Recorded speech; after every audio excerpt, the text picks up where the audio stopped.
should be officially live in about 10 seconds. And I'll probably do a quick intro too, just so you know. That's alright. Might stream on, you know what, maybe not YouTube, but Alright, we are live. Obviously we're just going to be doing a little bit of AFL Evolution. Do have a download, do have an update downloading in the background. But we'll obviously get stuck into some games and we'll get stuck into some competition mode and we'll go from there. But we'll start the stream. I've got Kevin here as well. So we'll obviously be talking about everything that has been happening today. But without further ado, we'll just go ahead and I'll just introduce Kevin to the video. Kev, how are you going? yeah, not too bad, mate. It's been a really busy day today. But yeah, I'm absolutely looking forward to today's video. Obviously, there's a lot to discuss about. Trade period has hit pretty well, I think. I'm still not convinced that Carlton are going to be top four. I think they've made the right decision in picking up Lewis Young. Adam Cheryl was a future third round pick and also a pick 6 as well. Knowing Fremantle, they would have played hardball on him because they rate him, obviously. But other than that, I think the trade period was good. The picks, I think it's going to be interesting on what is going to happen. But other than that, I think that whatever happens in the trade period, I think that we have done really well for ourselves. And I think that we got the first move of the trade period compared to other clubs. So I'm really happy with that. Yeah, that's good, mate. Just quickly, um, getting all the sharing it out to Twitter and Facebook. But that's done now.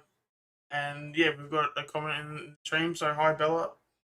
But no, like I think it's been obviously pretty good so far in terms of what we've done at least.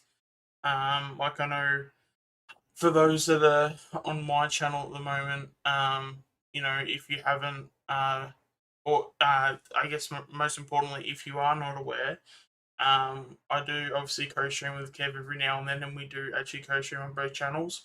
So if you are watching this at the moment, and if you're not familiar with Kev's work, I'll probably just give you a quick shout out, mate. So, with Kev's See you, man. Magpies, I make sure appreciate that. to check it out. As we are both basically co-streaming each other's streams whenever basically each other goes live. So make sure to check all that stuff out. Um, but but in terms of this channel, I don't think we've spoken about it too much. But yeah, I think overall, especially from a player's point of view, because I think this channel is probably looking like it's going to be a primarily a Magpie channel. Could potentially evolve into an AFL channel, but yeah, we'll just see how we go with that. But yeah, I mean, in terms of some of the moves that have been made, we'll probably get stuck with, or I will probably get stuck into the first one. I personally think it was a genius move for this move to be straight off the bat. I mean, I mentioned it in Lockie's stream. For those who don't know, that's Magpie season. Make sure to check him out too. That's another shout out. In the fact that it was extremely smart with Graham Wright. And actually, quickly, just for those who don't know who Graham Wright is, he's basically a part of the club where he's the guy that, I mean, at the end of the day, he's just the guy that just gets things done. He's a part of, I think he's the list manager, and correct me if I'm wrong, Kev, but I believe he's like the list manager, so he's the one that goes in and gets everything done. And, but yeah, so obviously he's done a fantastic job. But in saying that, just to go back onto the topic at hand, getting in those draft picks. I will actually get the draft picks up just so that we know exactly what we are talking about. So, Kev, you might have to take over for a little bit just as I do find that. But in terms of the picks that we did get, I do think that It the was fact pick that this was 27th and um and a future third round pick no, when that was the Fremantle one got. after talking about the very very first one. Um, Oh yes, that's yep, right. yep. Because um we gave up. I think it's Yeah, a it was like future 22. second. Yeah, sorry guys, I'm Yeah, trying to get the information up. It shouldn't take long. Um, it was 22, 30. Oh, I've spoken about too. That's how yeah, it's yeah, computers no, are. I've got it here. So Collingwood ended up getting pick 22, 46, 58, and 79, and Gold Coast got a future second, third, and fourth round. So obviously in terms of that, oh, and sorry, and we also got a future fourth as well. So 5 picks for 3 picks, and all the picks that we got, I think were around about right. And but in terms of that, I think this deal, even though it's not a, it's I don't think it's a bad deal by any stretch from Gold Coast. Like a lot of people may come to the conclusion that 5 picks for 3 picks is bad. I actually don't think it is because Gold Coast only have enough spots for probably I think is it 2 players I believe. So the fact that they had all these picks, they weren't going to be using these picks anyway. So it's kind of the fact that they were able to get picks for next year. Just makes their draft plan next year stronger. So it's not necessarily a bad move by Gold Coast anyway. But then for us as well, it basically gets us the points for Dacos, which I was going to go into as well. Having this be the first one, it really seems like Wright's done a very good job in this sense where um, when it's come to picking up Dacos, you've got to have some bargaining power when it comes to like all these trades. So with teams like knowing, all right, that they need to have all these points for Dacos and Dib, um, that could have hindered certain like trades, and we couldn't have, and potentially we could have got less value than like otherwise. So I feel getting that trade out of the way was probably the best thing for us to actually do, and it just opened ourselves up to having a little bit more bargaining power when it came to having trades. But um, yeah, but in terms of that, like I thought it was a fantastic move, and a fantastic first move as well. So because it sets a precedent for all the next picks, and other teams would have used that to their advantage. So just to get all those picks straight away and to not have that as a hindrance, I think was fantastic. So, Kev, do you have any similar thoughts to that? Oh, I think because of the salary cap issues that Gold Coast Suns are having, they're having to pay players a lot more money just to really keep these kids. Like unfortunately, it's the way that it has been. So I think what they have done, I think it's credit to the Gold Coast Suns, credit to us. If we're going to move forward, I think this is a great opportunity for us personally, because if we don't make these moves, then I think that we are in trouble. We will not be getting Dacos. It would be harder for us to do I, what we I, need to I do. personally think Dacos would have happened regardless. But as I said before, it just makes the discussion to have Dacos. It just makes it so much easier. But yeah, sorry. If you can, Kev. No, so it's all good, but yeah, look, Yeah. I think either way it's going to be a good move. I'm more worried about um, that hopefully that we don't lose more points that put us in that risk. category. But other than that, like I'm all for it. I did hear a rumor that we might have to get Lipinski during the pre-season draft. Yeah, preseason draft. Because Yep. apparently the talks have stalled as well, so it hasn't gone well for us at the moment. But I think that it's going to be interesting to see what happens with Lipinski.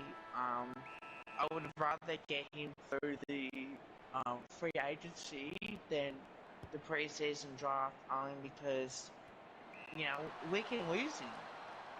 Yeah. If he gets picked up by another club, so I think with that we have to be smart. Yeah, with that too. Because I mean, in the preseason draft we do have pick 2. And I mean, I could be wrong. If someone can correct me if I am, but I don't think I am. Richmond and North Melbourne are basically trading for Coleman Jones. So Coleman Jones from Richmond will be going to North Melbourne. I don't think they have finalised the deal, but that is potentially looking like it could be a pick 1 sort of preseason type sort of vibe. Because Richmond don't seem like they're keen to agree to any terms or any picks. So if that does happen, that would then theoretically make that would obviously then theoretically make Coleman Jones go into North with pick 1, and then if that's the case, then we obviously have a free pick at that with pick 2. So I think it is pretty safe bet that Lipinski would go at pick 2 if he was to go there. The rumor is at the moment is that he's what is it, pick 58 at the moment. So obviously for us, like in terms of the play that we're going to get, personally, I think that's a steal. Because with like Lipinski, he is a fantastic player. I mean, at the moment, you can say that he's a bit of a fringe player trying to make his way through. But I think when you've got a midfield like the Bulldogs at the moment, who probably has one of the best midfields in the competition, when you've got a kid that's like 23, you've got the luxury to make sure he develops and he's ready to go in from a in the VFL. So then when he is coming up, like he's ready to go for a game in the AFL itself. So yeah, so in terms of all that, like I can definitely see it personally going both ways, but I think in terms of it's not really rumors, is it? I mean, it's that's I'm pretty sure we can basically say that that's what's been offered. I mean, we don't probably know for sure because it's not coming from the horse's mouth, so to speak. But I mean, it's fairly safe to say that it's pick 58. But no, like I think pick 58 is pretty good. Means that we don't have to go through the drama of the preseason draft. We can use it on someone else, and we hit our man with Lipinski. I will also want to then continue on with obviously the next player that we have gotten. Let me just get what the actual pick was. So obviously, I'm sure as with any Collins supporters, he will know. We ended up getting a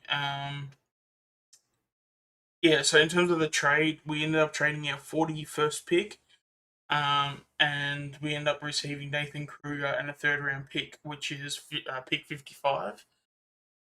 So for those who don't know, Kruger is basically a key forward, 196 centimeters. To be fair, he's probably a bit of a hybrid between both like a Cameron type, but can also have a bit of flexibility like a Checkers. So he's kind of got that hybrid of both. And I personally think even if he does take a bit of time, I think he's definitely going to be worth all that pick, definitely, because in the end, I mean, it was basically just a pick swap, and we only went down 14 spots in the draft, so I think that was a pretty good value for us in the end. Kev, do you have any thoughts on that?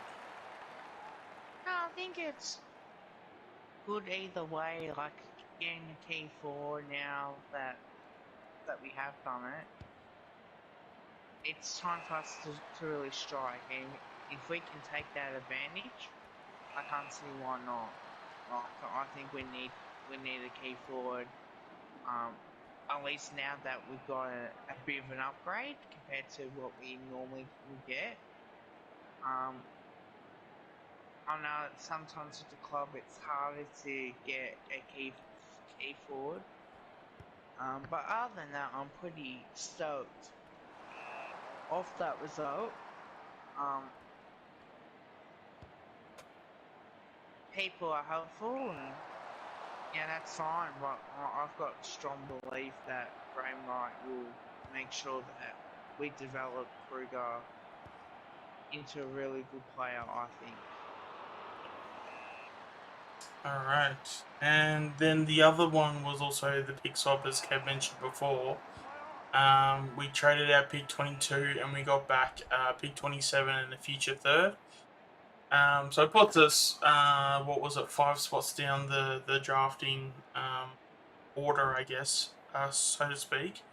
But also, as well, we ended up getting a future third with that, which, obviously goes into next year. And because we traded out a future third round against Gold Coast, we've now got Fremantle's third round. So we practically got a future third and fourth back. So I guess the only thing that's technically missing from a pick in each round is a second round pick. So I think getting all those trades out, I think, was actually a pretty good effort by Graham Wright. And yeah, do you have any thoughts on that, Kev? No, I think it's now in the coffin. A future third rounder. I've spoken about this afternoon about or an hour or a couple hours ago. On top of that, my thoughts were, I think it's good. Now we just gotta keep going and try and keep getting these picks in. But other than that, it's really looking like we're going in places, and I think why not. Yep, for sure. So by the looks of, there's only one chat. I'm just gonna get my glasses because I'm struggling to see a little bit, but I will be back. Yep. All right, all good. All right. But yeah, except for any other news, we did have Mark Quarter stepping down as president. So obviously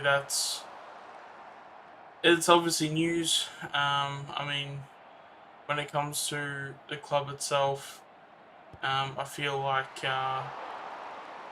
for someone that has been tracking Collingwood, fairly closely this year, it was a move that was definitely needed, and for us to take it forward, I think it was something that I think we'll probably look back on and say it is the right move. And then just to also, then have a fresh start and just to move on to season 2022, have a new look with fresh eyes, and I think with everything that has been done over the last at least 12 months, I think it's pretty easy to say that we've done extremely well to go from a team that was struggling a fair bit to probably looking towards to obviously seeing out the season and seeing some of the moves that we've made. We're looking to probably improve a fair bit, I would imagine. Just with obviously if Lipinski happens in the next few days, that definitely will improve us as a team, and there's every reason potentially we're going to be going higher next year.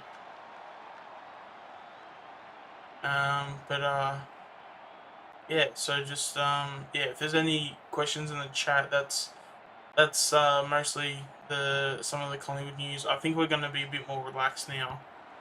Thought I wanted to try out a bit more of a structured sort of stream just to start off with, just to keep everybody updated. I'm sure we can remind people throughout the stream if they need to know what's going on. And then obviously if there's, I know with Graz that's in the stream, we can also talk about the Freo trades as well, because I know, yeah, Fremantle also was a part of that deal where we traded our pick 22 to, which then they ended up trading for Will Brodie and some picks. So yeah, in terms of like Will Brodie and stuff, like it's sort of hard to know like how he goes about his footy, because I personally haven't seen him too much, but I'm sure for Fremantle at the very least, he can definitely probably fill a role. I mean, he's obviously on an AFL list for a reason, and yeah, hopefully for Fremantle's sake that he does extremely well, because Gold Coast got a future second, future fourth, and yeah, Fremantle got Will Brodie, pick 19, and pick 61 and 69. So, um, yeah, so obviously Fremantle did pretty well on that, I would imagine, and yeah, obviously when it comes to Gold Coast, they're obviously trying to get some picks for next year. Yeah, Fremantle did really well, I think, as well.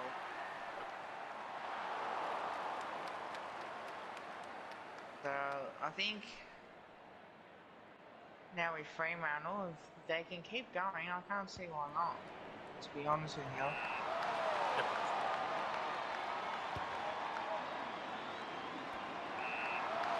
Yeah, so as I was saying before, I think we're going to probably have not as... Let's see what we can do. Yeah. But also as well, like, I think we're going to have a bit less of a structured stream now, so we're going to probably leave it more as like So half time at the moment, well, I'm down 2-0. Ooh, well, I'm not working. No, I am. So I'm 2-0 down. I need to really keep up the pace, although then whoever is watching. Yeah, not definitely going to tank this. Oh, no, center it. And Pendles is taking it.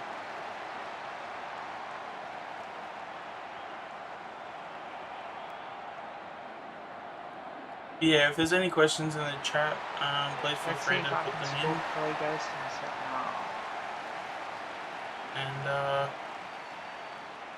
And yeah, if not, we'll just play a bit of Evo and just do exactly what the video is. Just yeah, just chill a bit.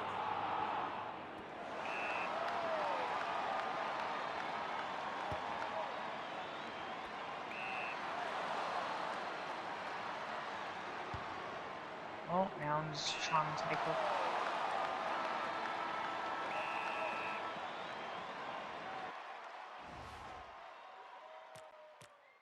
Alright, that's half time, so we'll obviously get stuck into the second half now.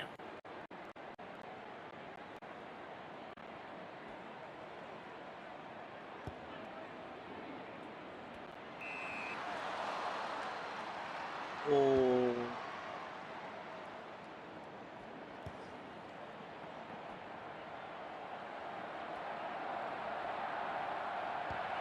There we go. Right, AJ got a goal. Ah, but I keep it alive, so I just...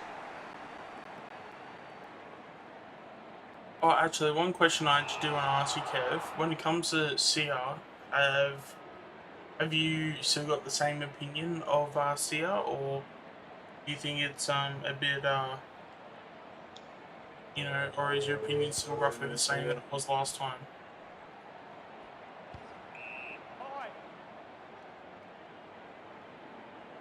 Kev?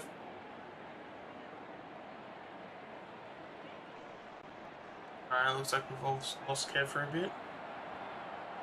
Well, actually, it might be because... No. Oh, shit. Now it's a chance. Alright, you able to hear me now, Kev?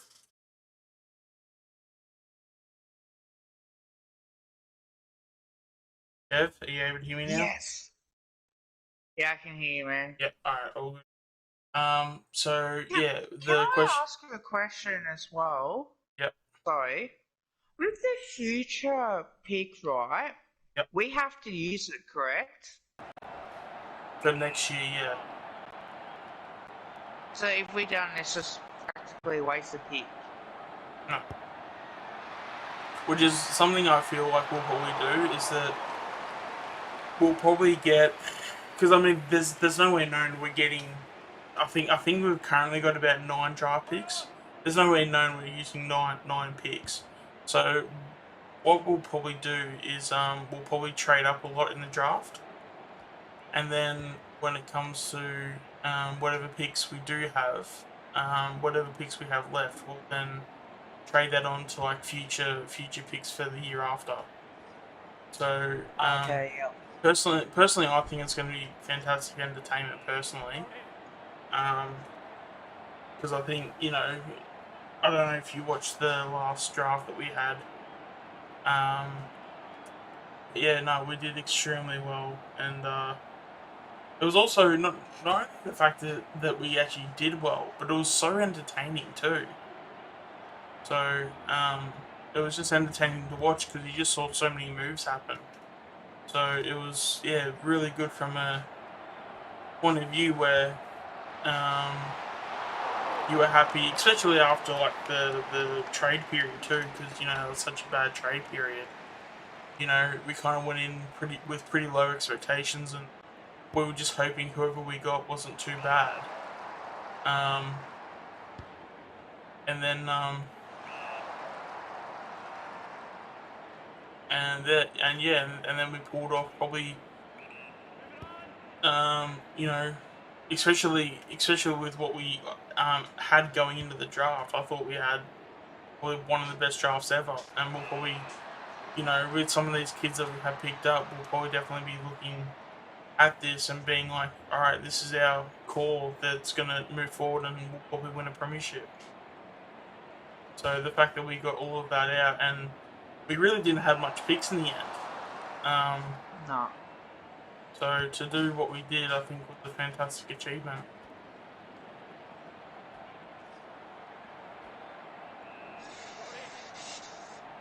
Yeah. So the question I was going to ask before was, so for me personally, my opinion has been changing a lot on someone like Sire. I think in terms of his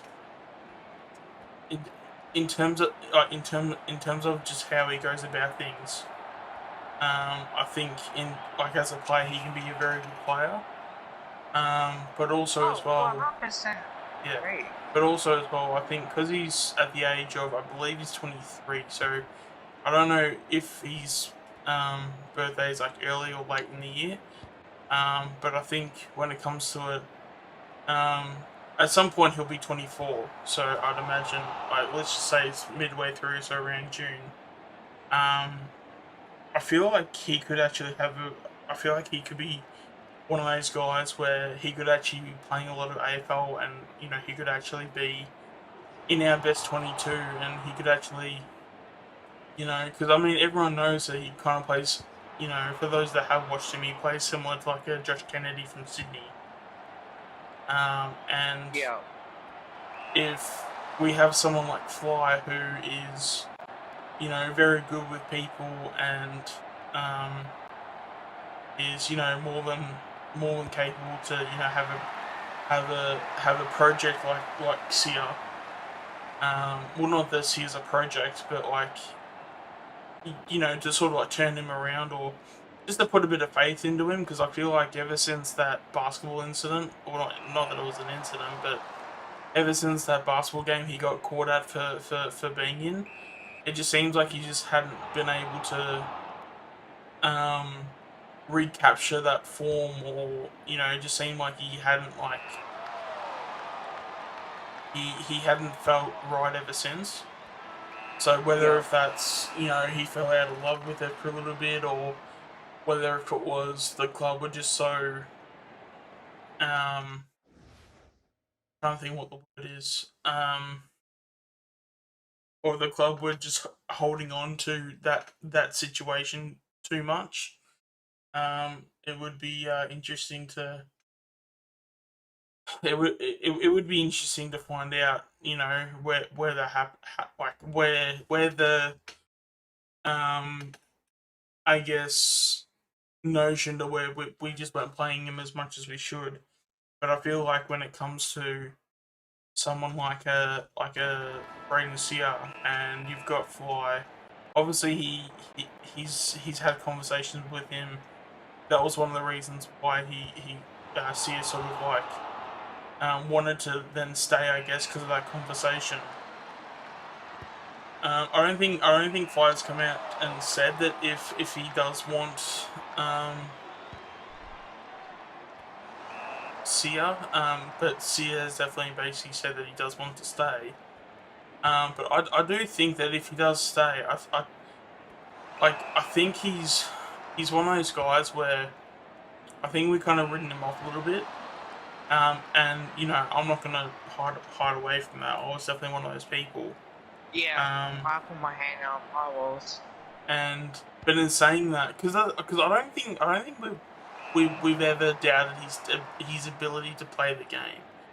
Like, we know he's that Josh Kennedy from a Josh Sydney, Kennedy. and we Yeah. know that he's a clearance beast.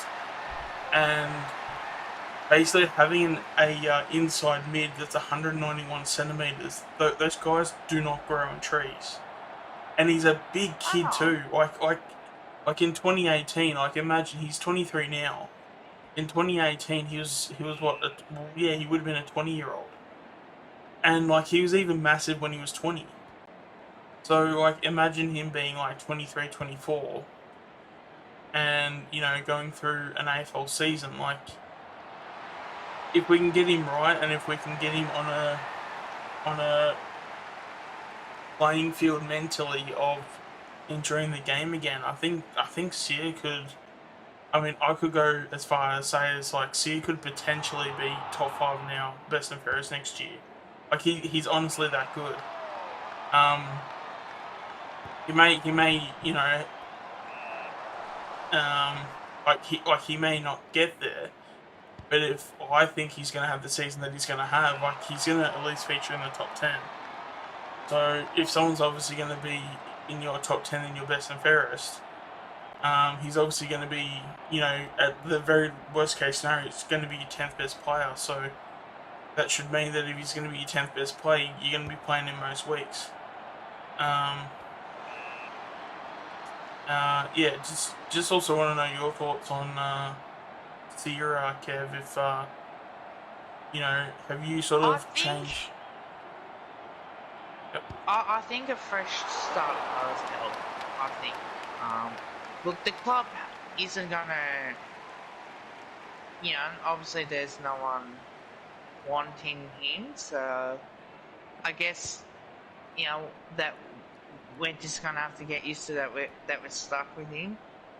I think it doesn't help with Bucks as a coach, and I think I'm pretty sure I've been consistent on that. Buckley doesn't play players like he had Braden Stein of AFL this year, and didn't really play him that much. Robert Harvey's the same.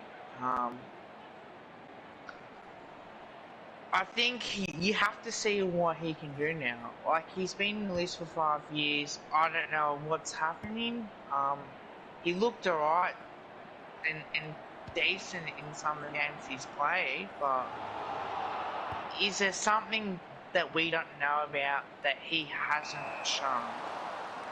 Obviously, otherwise you would have thought he would have been getting the game, but I don't know. Like, that's a tough one for me to Yeah. answer.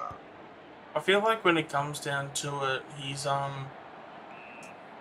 in terms, because I personally, I don't think I've ever doubted his talents. It's always been an attitude for me. But then in saying that too, I think we just need to put this down to the fact that Buckley, that was one of Buckley's downfalls, is that he was a very he was a good motivator, but you had to be a Buckley person, and the Oh, fact fuck that yeah. so if you weren't a Buckley person, you just weren't um, you just weren't a part of the team, if that makes any sense. So um, it's sort of to have hey Tom, to have someone like Fly come in, be that, because I don't know if people know this, but Craig McRae, who's Fly, like we obviously call him Fly because that's his nickname going around at the moment. He was actually a school teacher, so, and I believe, and I mean correct me if I'm wrong, but I think he did it for 2 years. So the fact that he I was a think school, so. yeah, so the fact that he was a school teacher, he's very strong in the fact that of, I guess, education and building up young kids, and developing them into men, basically, is a strong aspect into what Fly does as a coach. So I feel like that's something he could take Sear on with, and could potentially do extremely well with him because of that fact. And um yeah, like, and I know, like, we've obviously been speaking about him the last like few weeks and stuff, and I think for me personally, I think I can agree, at least from the attitude point of view, for sure. I think I've had a complete uh, uh, 180 on it. Um, Yeah. but in terms of but in terms of actually him like playing and stuff, I've never really doubted it. It's always been a thing of, why can't we get this guy playing every week, and why can't we get this guy just you know tearing teams apart, because he can. Like, I even watched his draft highlights too when he was coming through the draft, and he was doing the same things he was doing in 2018. So personally, I think at this point, I'm kind of glad I've actually looked into it, because I feel like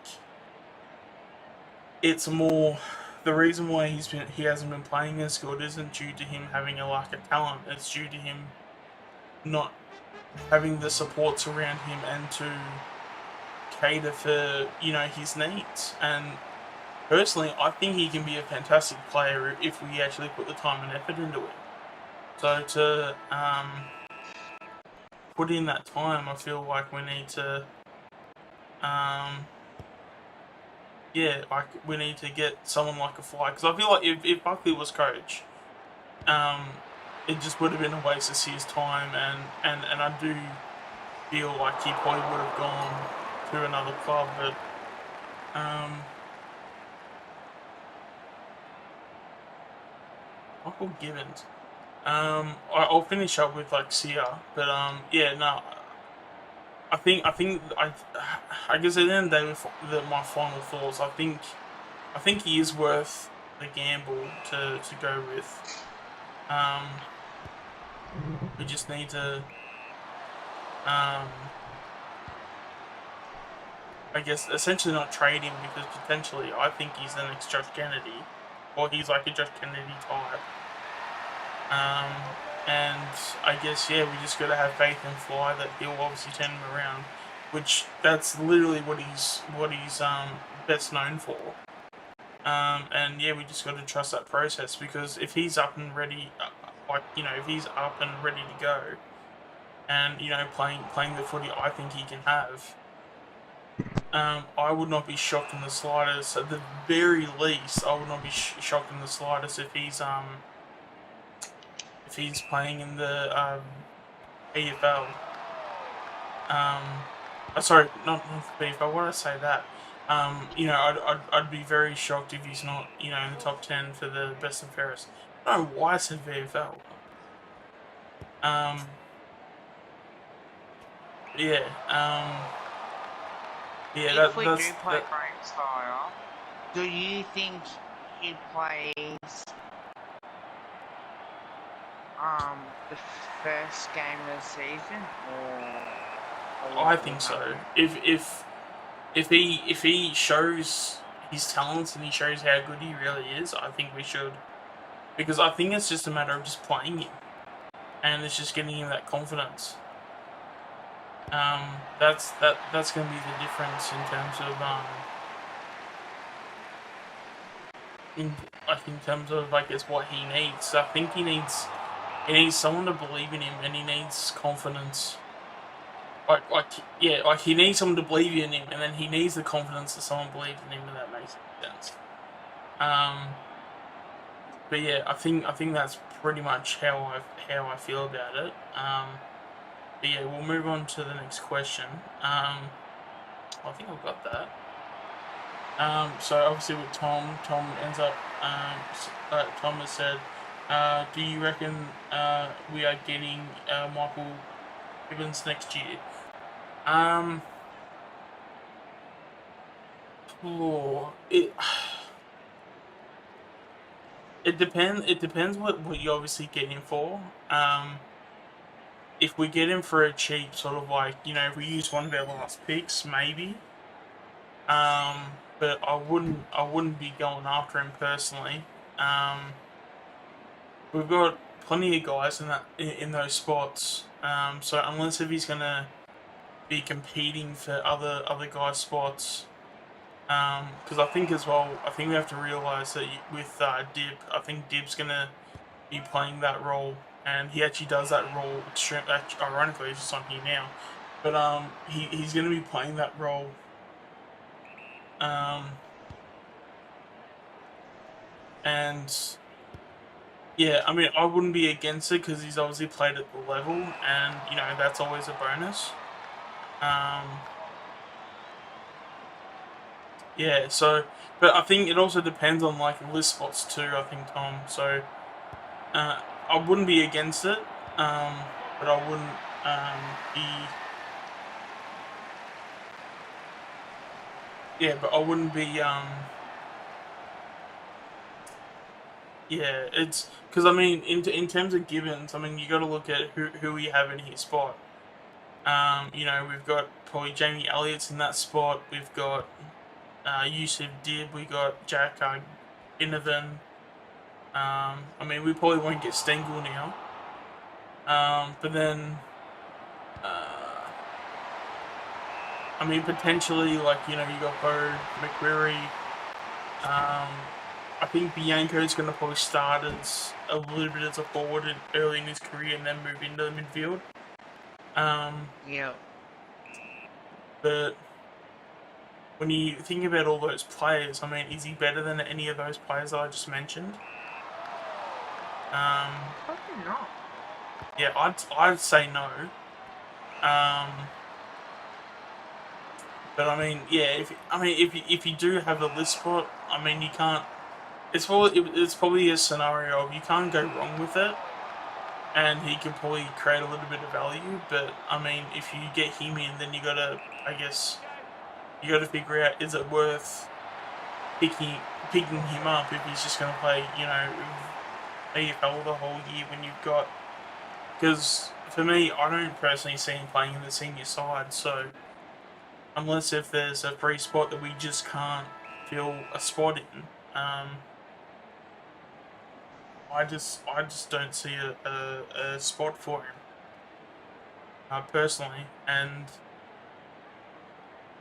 yeah, I mean the idea would be good, but I think yeah, even with like Jack, like I think Jack's probably, even though he's only had the one season and he's on the rookie list, like I think already he's probably a better option than uh, Gibbons, but yeah, that's personally my take on it. Kev, do you have any thoughts on that? Hang on. So I thought it got called. Um, hang on, I'll be back. Sorry, man. Alright, all good. Yes, I've been hearing Max Lynch will be going to the Hawks. Has there been any rumors in terms of what pick it is? Because yeah, I wouldn't mind to know if that information is out, because it would be me in terms of what pick you'd be going for.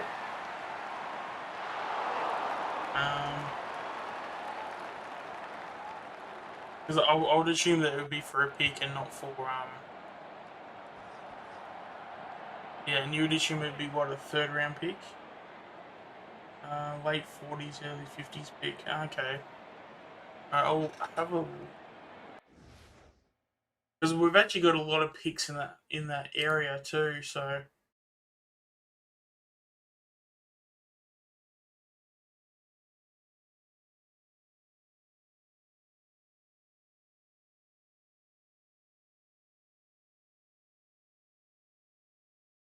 draft order.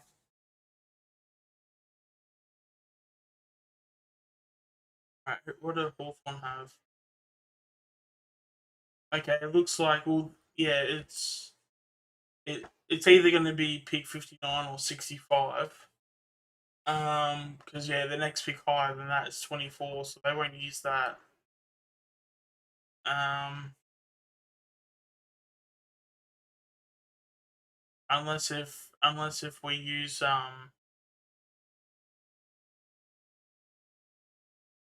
unless if we use like our one of our picks. I don't know. Could we use pick like 36 possibly for Lynch, and then get pick 24, pick 21? I mean that might be a possibility. Um, but yeah, the only pick that would make sense is 59. So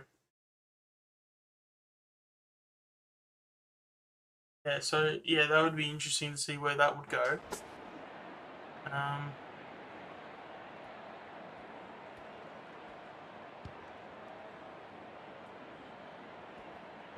but in terms of that too, you know, if we're going to be getting an offer like that, I think we should probably take it, because even though it would be fantastic for him to be a backup ruckman to Grundy, but as you can see, obviously, you know, it's just too like he's just too qualified to be a backup ruckman. So we've already got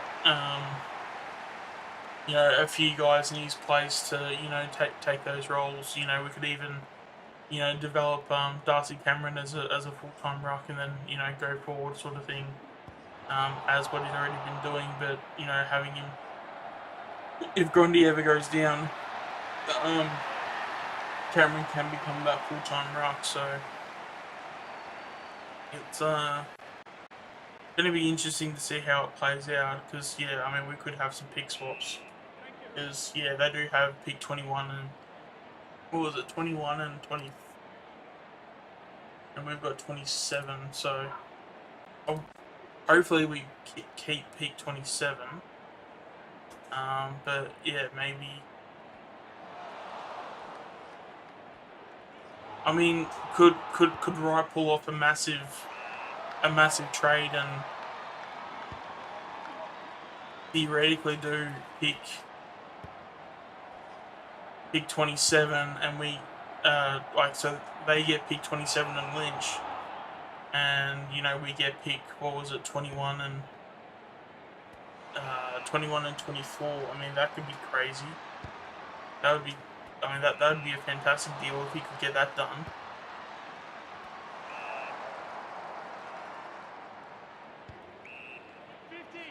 Yes, I heard lob to the Giants. That's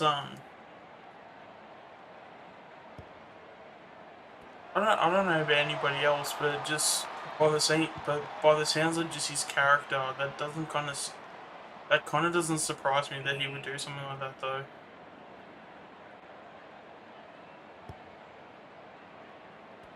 Um,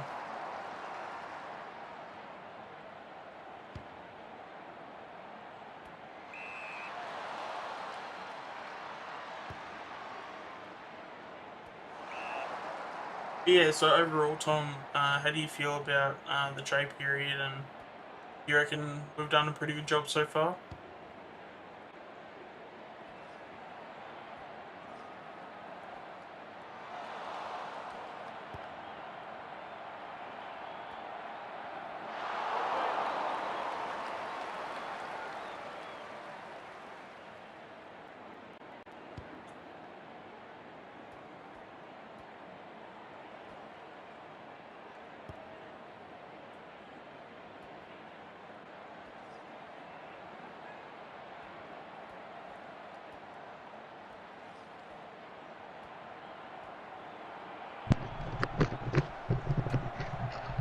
So guys, I'm back. I have to have dinner soon. So Yep. with Michael Gibbons, that we're on about. To be honest, I don't know about him. What do you think? Um, well, that's the thing. He's a small coming forward. Um, yeah, I mean, if you picked him up, like, he would fill a hole to a certain extent. I don't know his age though, so because I feel like because he came through The the VFL. VFL, and I mean I could be wrong, but it seemed like um it's yeah, it just seems like when it comes to is it just it feels like for us to go out and get him, I feel like we're going to. It's just too much effort for he like he's not going to take us as far forward as we think. I feel, um, and yeah, I think that's just where we're sort of coming from. Um, yeah. Well, actually, we probably should also talk about Stengel as well because even though it hasn't technically happened yet, but it's all signs are pointing to Stengel going to Geelong. Um, what are your overall thoughts on it, Kev? Like, do you want to I have wasn't too Stengel? sure if we were going to get him. I wasn't too sure if we were going to get him or not. That one was a 50-50 call. Yep. Um, Other than that, I think we now have to look at it and think, okay, well, who's our next pick in the draft? That could really help. But Yeah.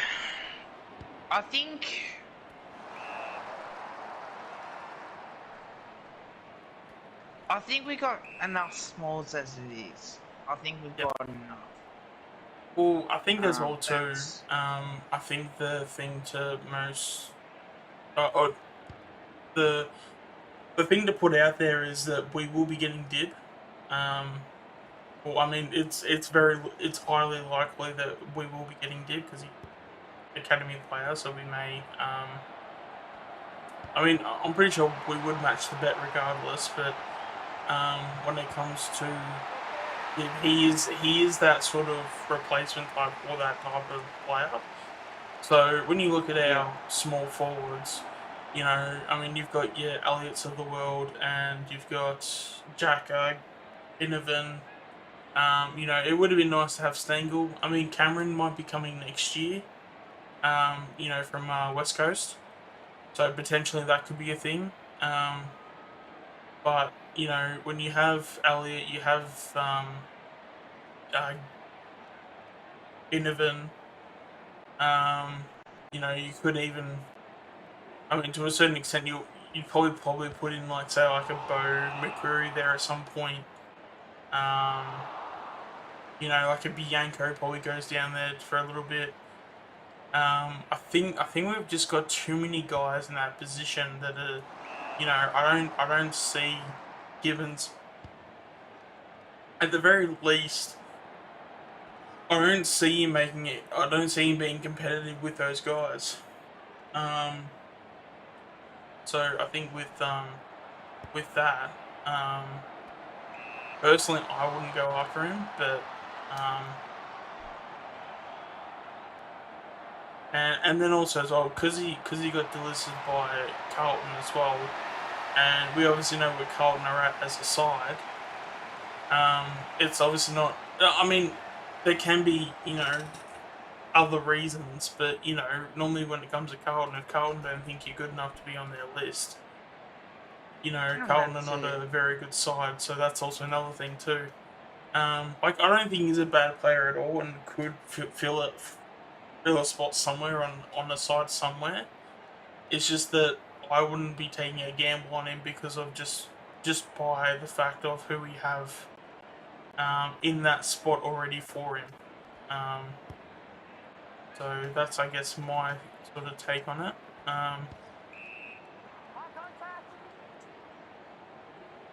But yeah, so with like Stengel and stuff, we kind of brushed over that a little bit. But yeah, what's your overall thoughts on Stengel? And are you sort of like, um, I think he was part of the. There was an incident happened at Adelaide. I think. Correct me if I'm wrong. no, I mean, there was the whole preseason camp, but the reason why I think he got delisted in the end. So the reason why he got delisted by Adelaide was basically from what we know from the public's point of view is that it was the whole beat up about how he went on a night out and there was videos of him doing drugs, and that was how he got cut because Adelaide just didn't want the bad PR of it basically, so they cut him. So that was Stengel. Um, but he's just come off 3 goals in the grand final in the sample. Like I personally think if we picked him up, he'd be fantastic. But obviously, it's a long way to happen now, especially when because I'm pretty sure we've actually uh, pulled out of the race as well too. That got confirmed last night. So the fact that we've pulled out of the race, I think makes it as a very very unlikely chance that he is there. And it does kind of suck because like he would have probably maybe Elliot would have been obviously our best small forward, but he would have easily been our second. And then it would have allowed Jack to maybe develop a bit more. But then also in saying that too, like Jack's no like no you know no what's it called? Like obviously like as we Round. have seen him, like Jack can play the game and he's ready to go now. Or he can play the game now. His body may not be fully developed yet, but in saying that, he's obviously got really good footy smarts and he knows how to kick a goal and when he sees the goals, he knows how to get it there.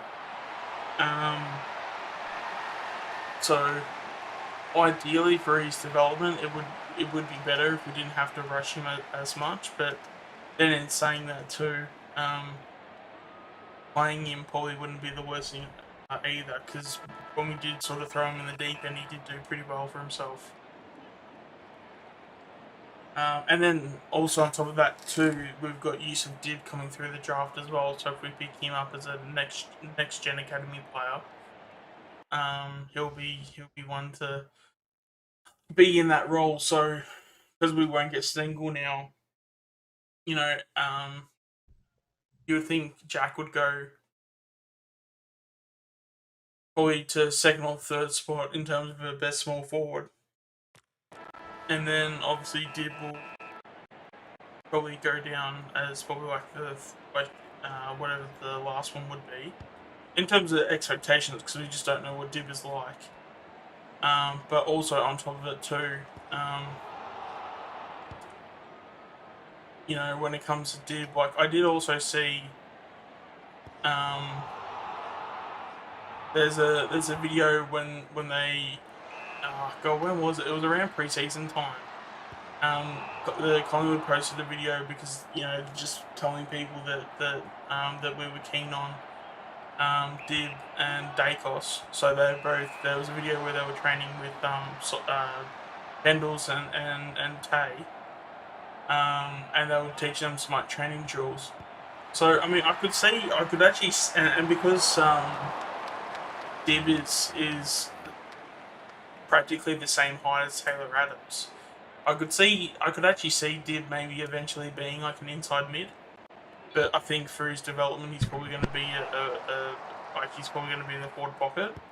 But again, I wouldn't be surprised if we develop him into an inside, like one of those like small inside mids that goes and hunts the ball. And Pretty much. I think it'd be Alright, guys, I'll be back. Just going to have some dinner. yeah.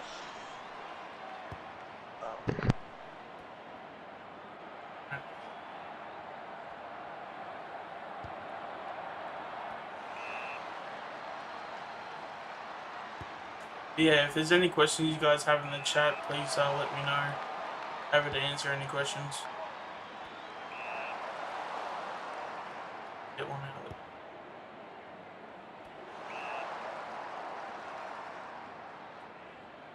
A defender that could go into the midfield where Dib is a forward that could go into the midfield. In terms of his later years when his body's fully developed, I could see him be a inside mid. So potentially, when you've got Adams, when he starts to get a little bit older and he starts to get into his 30s or early 30s, I can see sort of Dib maybe taking over the inside mid role. But then in saying that too, I mean I could also see Cal Brown do that same role too. So at the end of the day, it gives us an option, and the fact that Dib can play both roles, I think is fantastic. But no, he's in terms of his goal sense, he's way too valuable to at least for the moment, and then just due to physically, his lack of development physically as well too. Because he's obviously only a kid still. I think playing in the forward pocket is definitely his best position right now. Yeah, I can definitely be seeing him kicking. Seeing him have a good game where he kicks 2 or 3. So yeah, it's definitely going to be interesting to see where he'll eventually end up.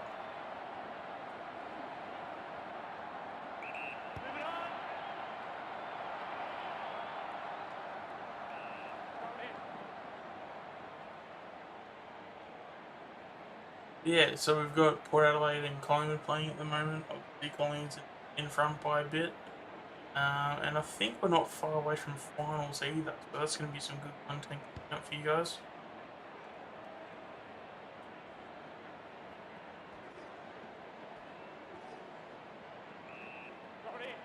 And it looks like we might have checkers in too.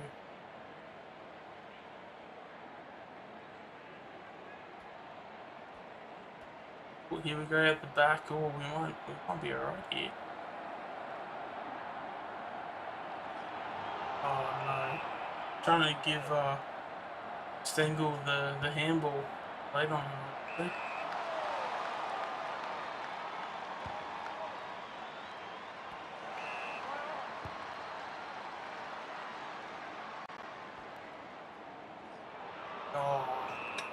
Oh, I gave the handball off. Obviously not.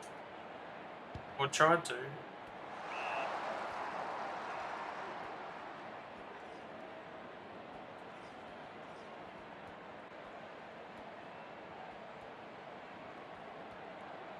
Here we go. Ah, sorry, mate.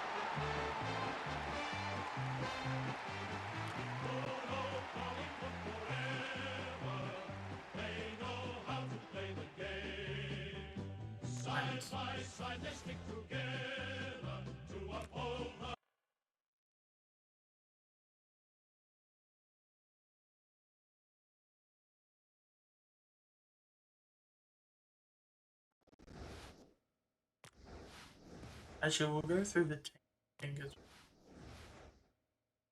Yeah, if there's any guys you want me to have opinions on or to, okay, that's actually, I mean, we'll go with, I can see him.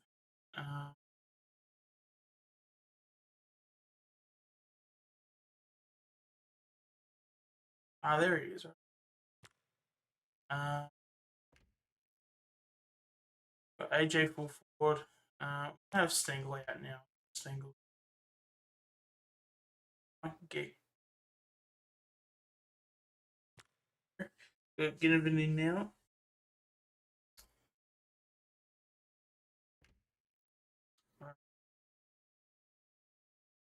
Yeah, I'm actually happy with that. Then we've got happy with that. Let's see. Can I put what Adams? I'll put Deep on the bench, and I'll put Cyber. He's probably our second best inside mid. Actually, no. Let's try Cyber on the wing. Lipinski in the middle. Let's try that.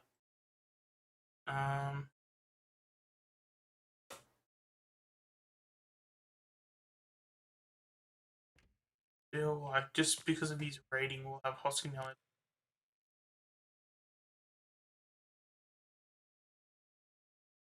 That seems. That seems. Blue. Alright, let's check the. See if it's notable people that should be. Yeah, right. Cameron.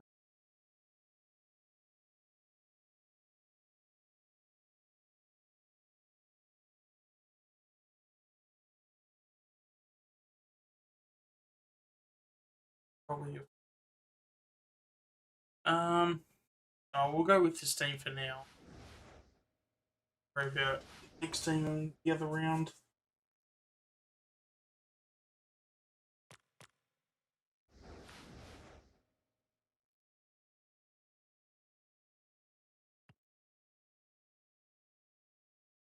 Yeah, if there's any questions you want to ask in the chat, feel free to. Happy to answer any questions. Yeah, even if it's like expectations for next year, or certain player, or even like a would you rather type question. Boy, yeah, I'm sure I'll be able to answer any questions or any suitable questions needed.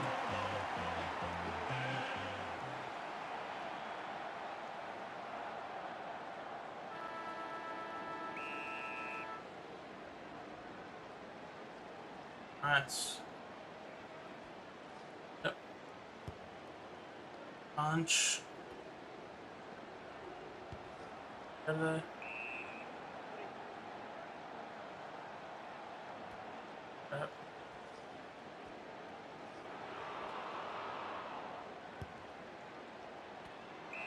Go Jack. Let's see Jack and Keith. So we know in an actual AFL game, and I think his stats are 2.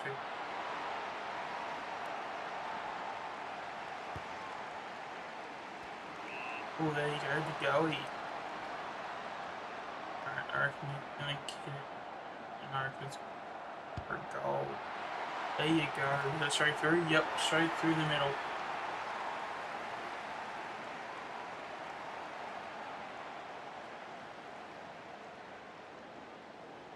Alright, welcome to anyone new in the stream. Please be sure to subscribe for more content too, because I definitely will streams. We'll definitely be doing more recordings very soon. Just need to get a set schedule, planning a few things out, and yeah, we should be good to go with some of that stuff. So hopefully all that stuff's not too far away. Yeah, we've kicked our first goal, which is good.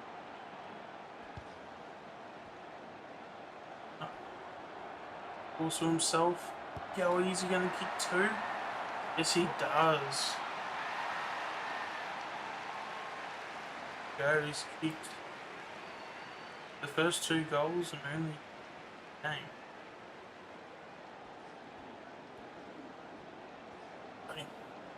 Yes. Oh. Well, actually, even happy to talk about the Cricket 2022 as well. Well, it's actually Cricket 22, but If you guys want to talk about that in the chat, I'm more than happy to discuss that too. Uh,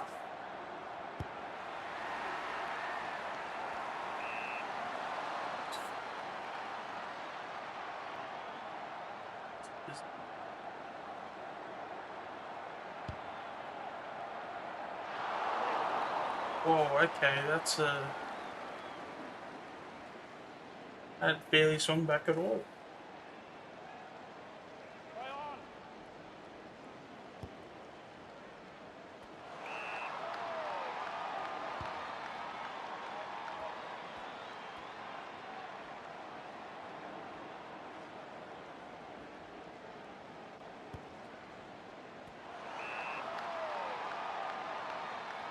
With 8 minutes left in the up by 2 goals. Okay, we need to get that out there. Thank God he needs. Right, let's side here.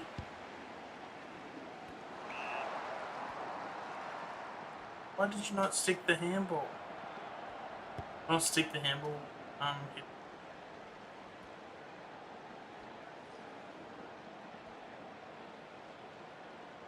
On.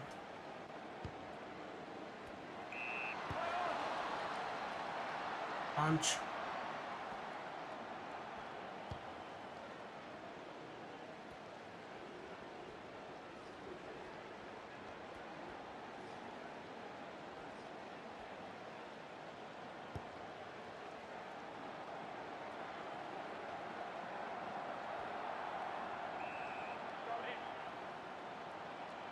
Yes, I did. I saw the trailers for it.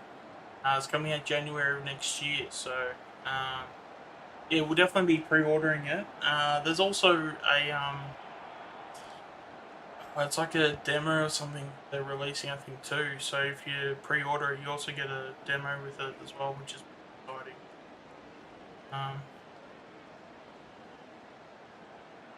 See options. Oh wow, that was not the kick I wanted to have, but okay.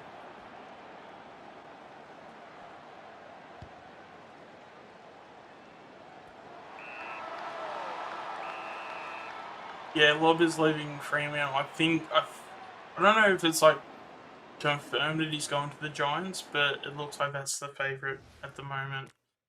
So it's it'd be interesting to see where he winds up, but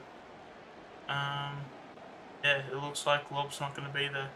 Personally, I think Freo is probably going to be better for it, but that's just me personally. I think he's a good player, but he's a good player that thinks he's a great player. So sometimes it's better to let those sort of players go. Yeah, exactly right, Tom. I mean, he can have some games where he can be alright, but it's very few and far in between. Especially when he's at the height that he is too. I believe he's over 205 centimeters, isn't he? He's like somewhere around that mark.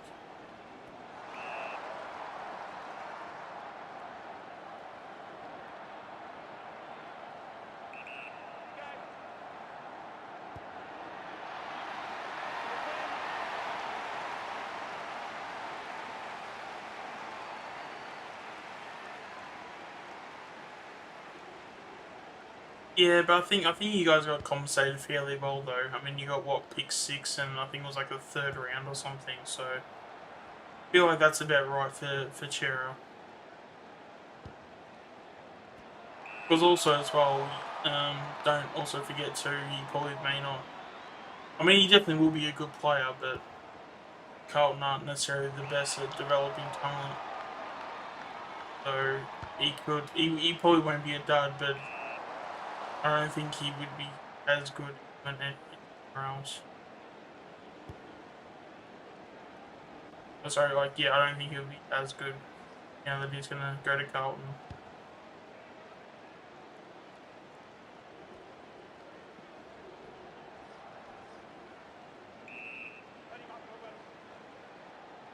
Yeah, there you go, 207. I mean, and then that's the thing. I mean, you could probably say the same for Cox too, but it just for a guy with those attributes, you would think he'd be a bit better. Um,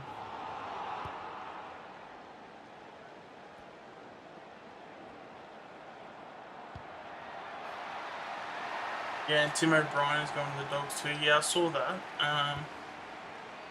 What's the overall consensus on O'Brien? Because I feel like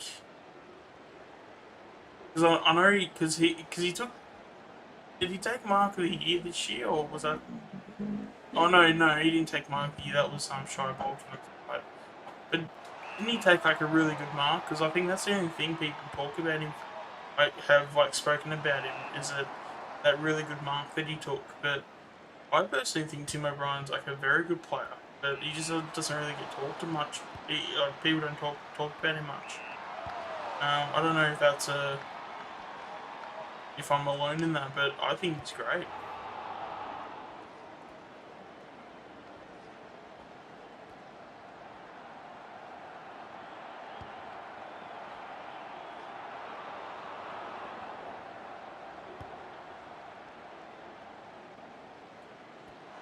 There we go. Check it.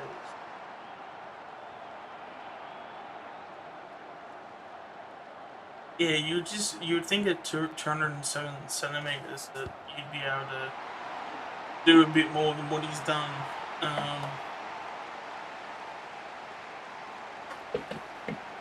So I think the consensus is that like he wants to be a forward, but every time you hear like someone talk about him, they always want him in ruck.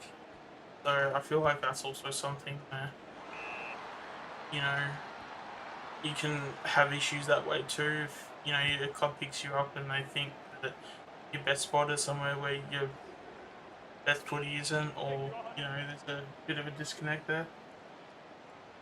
Um,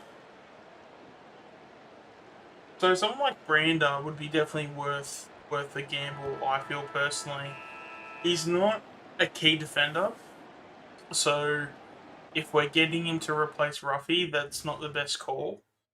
Um, but I mean, he said in his draft year because I remember when he was going into his draft year, they did all those like videos at the time, and he did say that when he plays defense, he kind of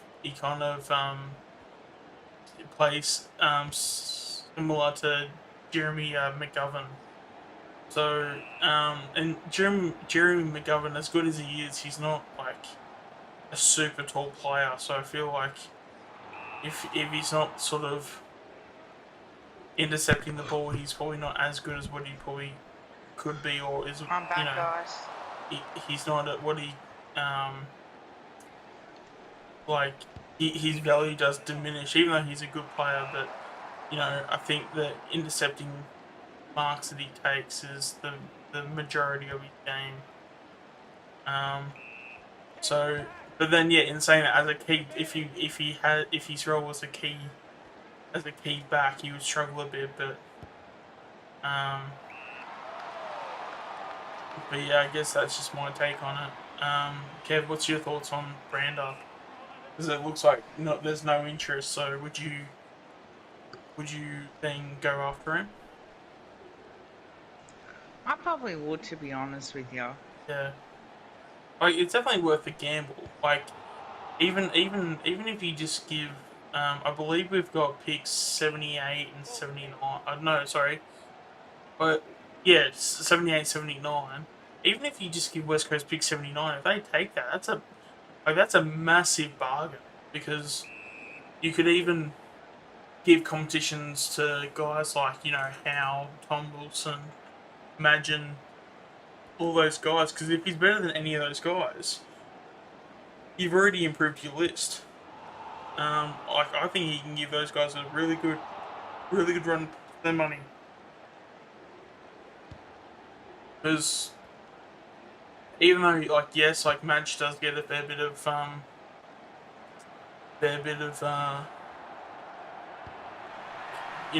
criticism from the supporters, but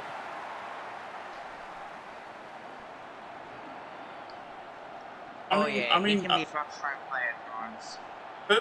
Personally, that's probably what Graham's plan is to probably take him at pick 2. That's probably why they aren't going after him. Yeah, I see it. You You know, hit the it's nail on the head. yeah. So like, if that happened, I wouldn't be surprised, and it would be a pretty good. Because preseason draft's pretty much a rookie draft, isn't it? So we'll just sign him up to a rookie draft, a rookie contract. So It's we'll the be paying players that him. didn't get picked up in a trade period and that Yeah, don't. It's a pre-season draft and you get picked up by clubs as well. Nick Stevens, don't know if you remember, Sean. yeah. Nick Stevens wanted to come to us and then went to Carlton.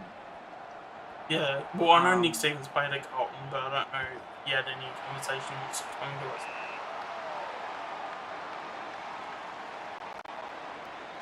Um,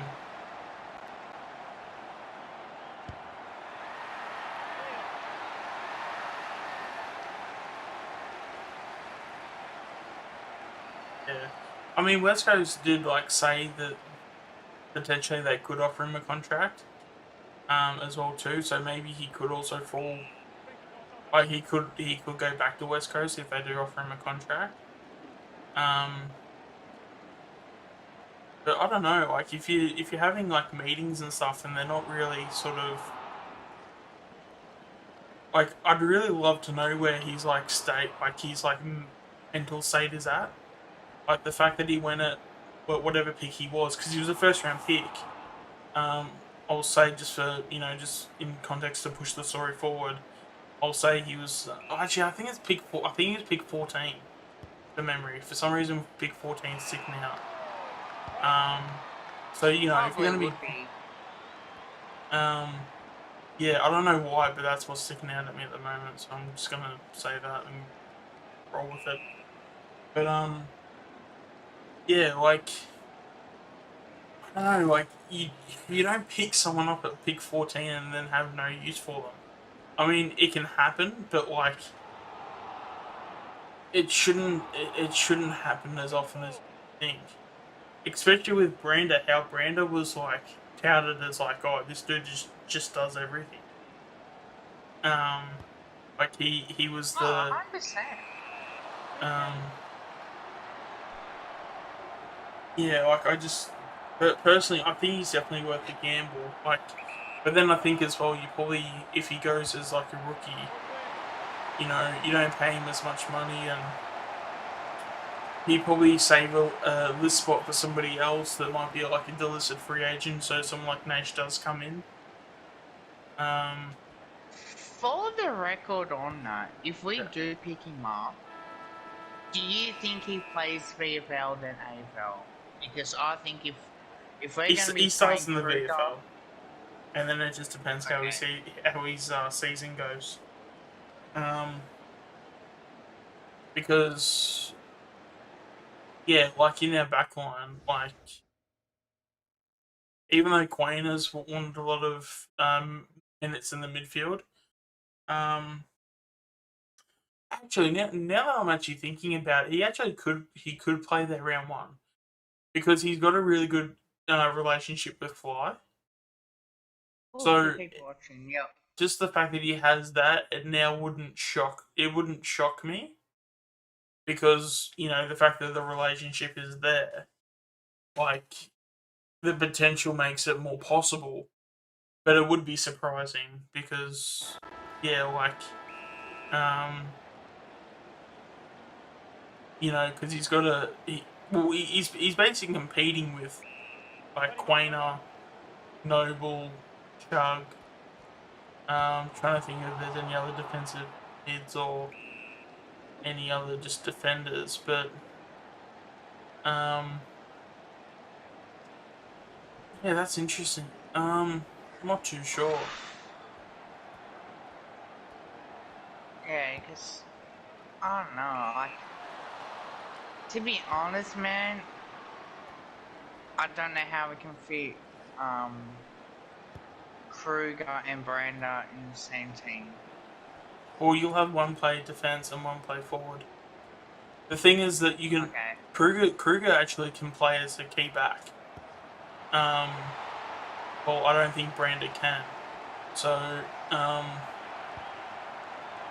but then again, I mean, I could be proven wrong, but Kruger did play fullback for Geelong for 2 games, and he also did it throughout the whole VFL season. I can see essentially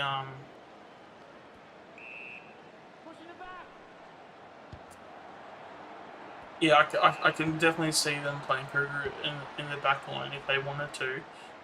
Even when they did the interview and he had like the Collingwood jumper on and everything, he said he wouldn't be against it because he just wants to play at the end of the day.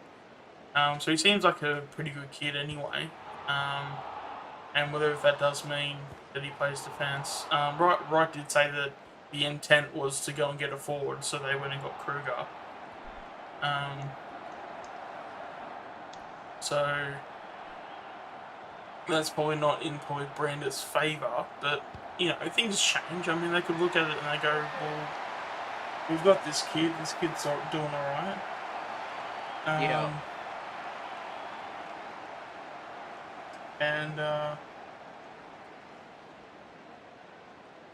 but that's the thing though, Tom. Even though he's uncontracted, as long as West Coast want him, and I believe West Coast do want him, you can practically sign it like any time. So, yeah, so you can go to the draft and stuff. But if he doesn't want to do that, and West Coast are happy to offer him a contract, that's still a possibility that's on the table. And I think that they have said that regardless of what happens, that they're going to offer it. And then it's just a matter of if Brander is going to then take it. And if he takes it, well then obviously he'll stay as an Eagle. But then if not, then he'll go to the preseason draft. But yeah, as I said, like I'd really love to know his mental state. You know, going from pick 14 to not being wanted by any club in a trade period. Like what, 4 years later. Like that'd be just from a mental point of view, just to go through that, I think would be pretty tough.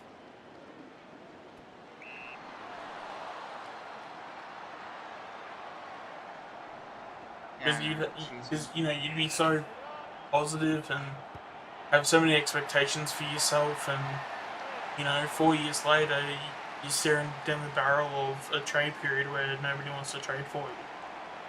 Like, you know, it wouldn't be a fun time to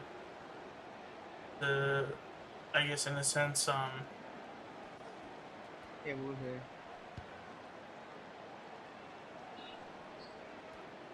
But you know, I mean, he is too good to like not play AFL. Like he'll be picked up at some point. It's just a matter of where. That's right.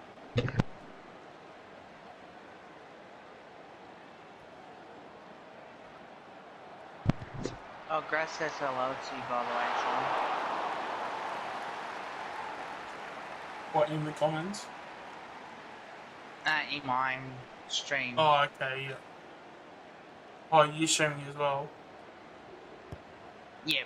Alright, I'll make sure. Not YouTube. Okay, yeah. I'll make sure to put that on too.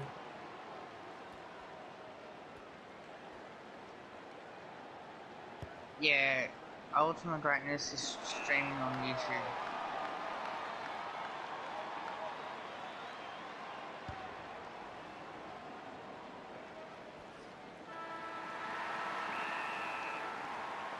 You haven't had any trouble yet?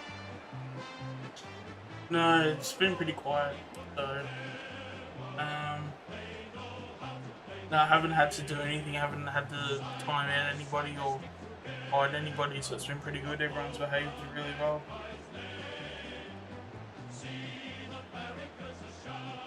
Yeah, I did see Patricia Seaton went to the Eagles. Yeah, practically, because it was a 3-way trade, wasn't it? It was Patricia Seaton I went believe to so. West Coast. The guy from the Doggies, Lewis Young, went to Like, Carlton. Carlton are a bunch of sooks. Why is that? Can I just... Yeah. Well, why ask for more than that they haven't played him that much? Like, you know what I mean? Like, What, the if you Doggies? really rate someone... No, Carlton. Yeah. They want more for Patricia Seaton, right? Oh, yeah. Yeah, no, it's the same. It's the same thing for Lipinski. Like, there was a whole bunch of dog supporters. Yesterday, it was around yesterday in between, like, 8 till around probably lunchtime, so 8 till 12. They had about 4 hours worth of them just sooking over the fact that what's it, like, Lipinski was going to come to us for pick 58, and it's like He hasn't played. yeah, That they haven't played him. Like, yeah, that's the... Excuse my French, you guys, and on my stream as well. Like, that's fucked up that you think that you rate him more, you want him for more, but yet you don't play him. Like, you well, might as well just say, you know what, we'll give it to you guys for this much. He hasn't played. We do rate him highly, but the fact is that he hasn't played much footy. So I think, and the same thing with Jordan Clark, Geelong doing the same thing to Fremantle, and it's just like, well, hang on a minute. He hasn't played much football at all, so why should Geelong try and raise up the prices when it's got nothing to do with him? the craziest thing about me is that all these trades, they're about right where they should be, considering the circumstances. So it's like, and then the fact, like, with you just mentioned the Geelong player, Jordan Clark. Clark. Like the fact that he's basically going to be, traded for a what was it, like? It was like a pick in like the early 20s and stuff. And it's like, yes, this dude's good, and yes, this dude has talent, but if you're going to sit there and tell me that you haven't decreased his value by doing basically what Lipinski's done at the Dogs, then you're crazy. Like, at the end of the day, like, perception is everything when it comes to trades. And the fact that you and I can't speak much to the Clark one because I haven't looked into it too much. But when it comes to at least, like, Lipinski played like 11 games for the season. Yep. And also as well, I think for the back half, he had at least like half a dozen, or if not more, games towards the end of the season where he didn't play.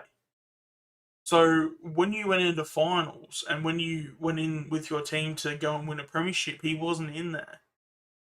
So what does that say for his value if you don't rate him to put him in a team to contend for a final? They're devaluing him. They are devaluing him. Yeah, It's, and then it's as simple as that. yeah, It's like if we did that with Lynch. Yeah. If there was a good deal that we could get for Lynch, and we rate him high and we want more, that's pull on us. Yeah. Like, because personal opinion, he's only played 2 games, and he was alright in the 2 games. Played pretty good against Melbourne, but we haven't played him. Like, this is what we get. Like, we should be playing Lynch more. Yeah. And see what he can do. And we just don't.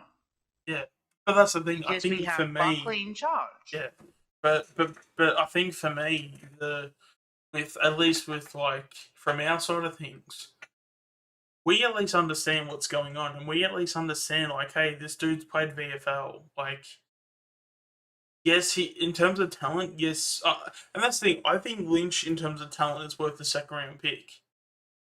Especially if you play on the Queen's birthday and you take down Gorn. That's a massive scalp. That's big achievement. Like, yeah, So I personally think if you're giving a second round, like a second rounder to Lynch, I think that that's pretty good, like a pretty good trade, and like it's pretty solid. Like he kind of wins. It's a win for in both for both teams. But again, like he played a lot of VFL. We're not going to be using him going forward. If we only get, I mean, what was the trade that? Because what Hawks are going to? Oh, it's actually ironic. Cause I'm about to play them now. But what Hawks have pick 59. There you go. Like we're probably just going to get pick 59 for him. Like, Yeah. and the fact that the same for like Lipinski, how we're going to get Lipinski at pick 58. Um, in fact, in saying that, I think Lynch is probably a worse culprit towards it. So maybe it might be 65. But yeah, I mean that's what we're looking at in terms of the situation is that perception is everything with a player. And then the doggies are coming out like just going the Lipinski one, and then for the doggies to come out and say that no, we had a 3-year contract in front of him. Bullshit. I'll say that straight up. That is bullshit. Yeah. Like, oh, because the only reason they say that is because but we wanted to sign him to a 3-year deal. Like, and that's the thing. Graham Wright is probably seeing right through the crap. It's probably not even funny, but like, um, you don't like someone you give a 3-year contract to is someone you see in your future, and like, you know, you don't give like in terms of the way that you played him. You basically like sign this guy to either like a 1 or 2 year deal, and probably Yeah. in terms of how they played him, you might because he's young, you might go from a 1 year deal and you might upgrade him to a 2 because of his age. So you go development blah blah, all those things. But to say that you had a 3-year offer on the table, and the fact that we never spoke about this or like we never heard about this at any point throughout the year until in the last 2 weeks. I'm sorry, but that's full of shit. And then on top of it too, to have to have him in the back half of the year to be nowhere to be seen. Like yeah, it's one of those things you just got to call their bluffs, and that's definitely exactly what that is. We're just calling their bluffs, and They fucked up. They fucked up in the head. They are simple as that. but yeah, like it,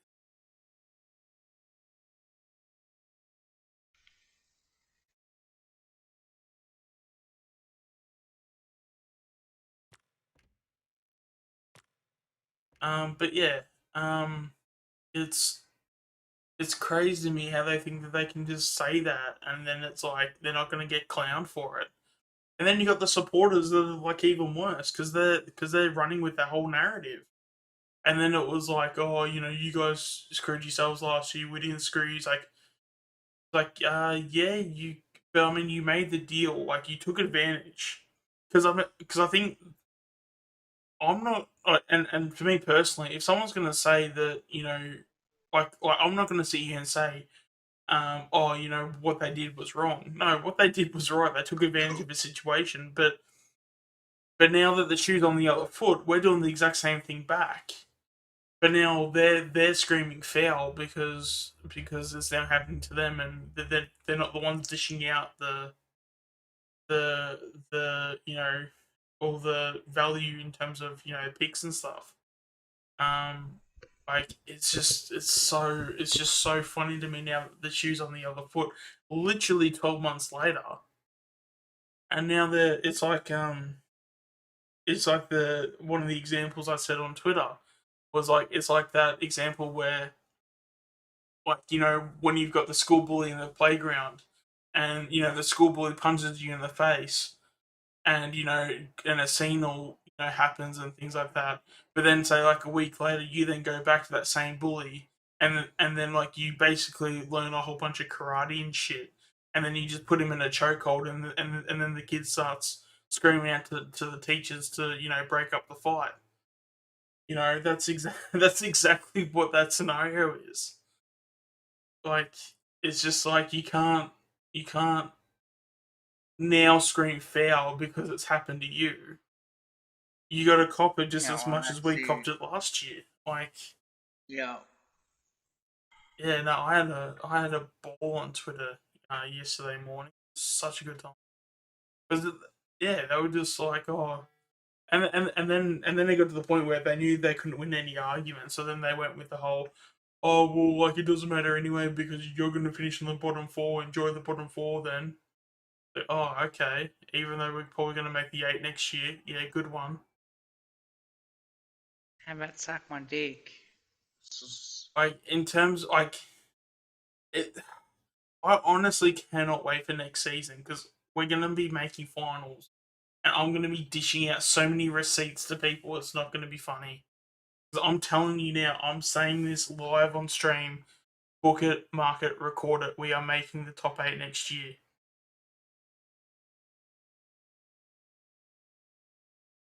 Like it's just so crazy, like the fact that Man, people have it's so quickly forgotten how good Collingwood is, and the fact that we had one bad year where a few players just aren't feeling it because of all the shit that's been going on. That's made them play a little bit less than what they're used to. The fact that we had what Cal Brown, Tyler Brown all went for shoulders, like season-ending shoulder surgery early because they knew that we weren't going to play finals. We had Darcy Moore do what was it, a PCL, and instead of getting back yep. in time for for say what was it, like round 22 or 23, whatever it was, for a possible finals run. No, he basically quit so that like he quit the whole season so he could get better and just completely focus on next year. And if you're telling me that even just for Darcy Moore, if you're telling me Darcy Moore's not gonna make an impact to turn a game around from a loss to a win, you're crazy. As a defender, Darcy Moore is probably in the top 10 best players in the whole competition. And if you don't know that or don't realize that, that's on you and not on anybody else. Because Darcy Moore is the top 10 best player in the competition, hands down. Oh, fuck yeah.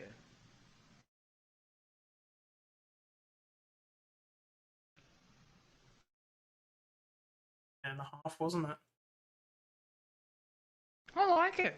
Oh, I fucking like it. I. This is what pisses me off with fans like this. Like it really does. Oh, three people, sweet. Yeah. Do Sorry you want to guys, just also, like, wait, no, sorry, Dad. Here you go.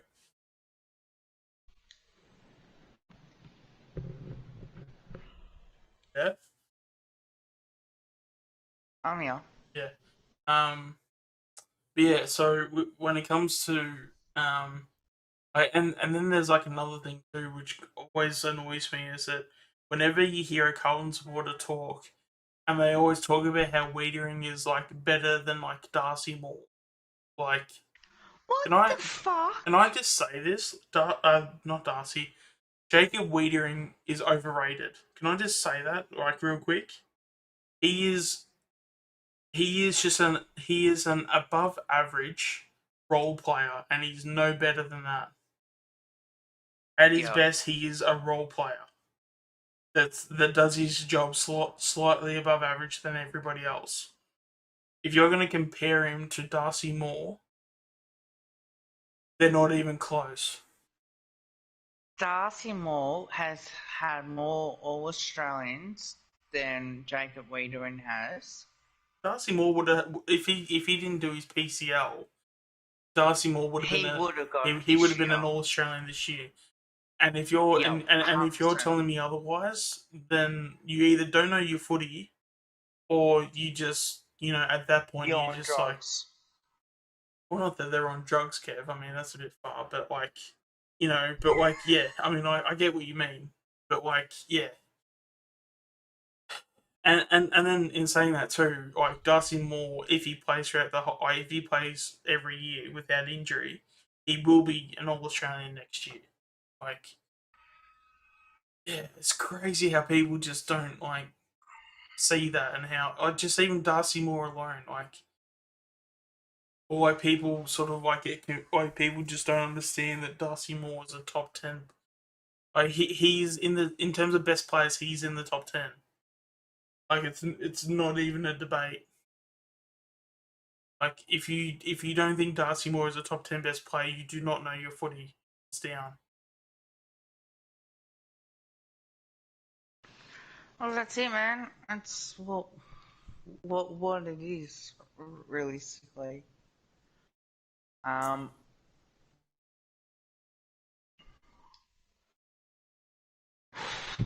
some people are stupid, man. It's well, we all know that. Like,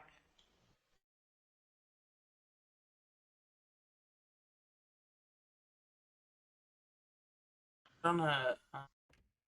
maybe guys.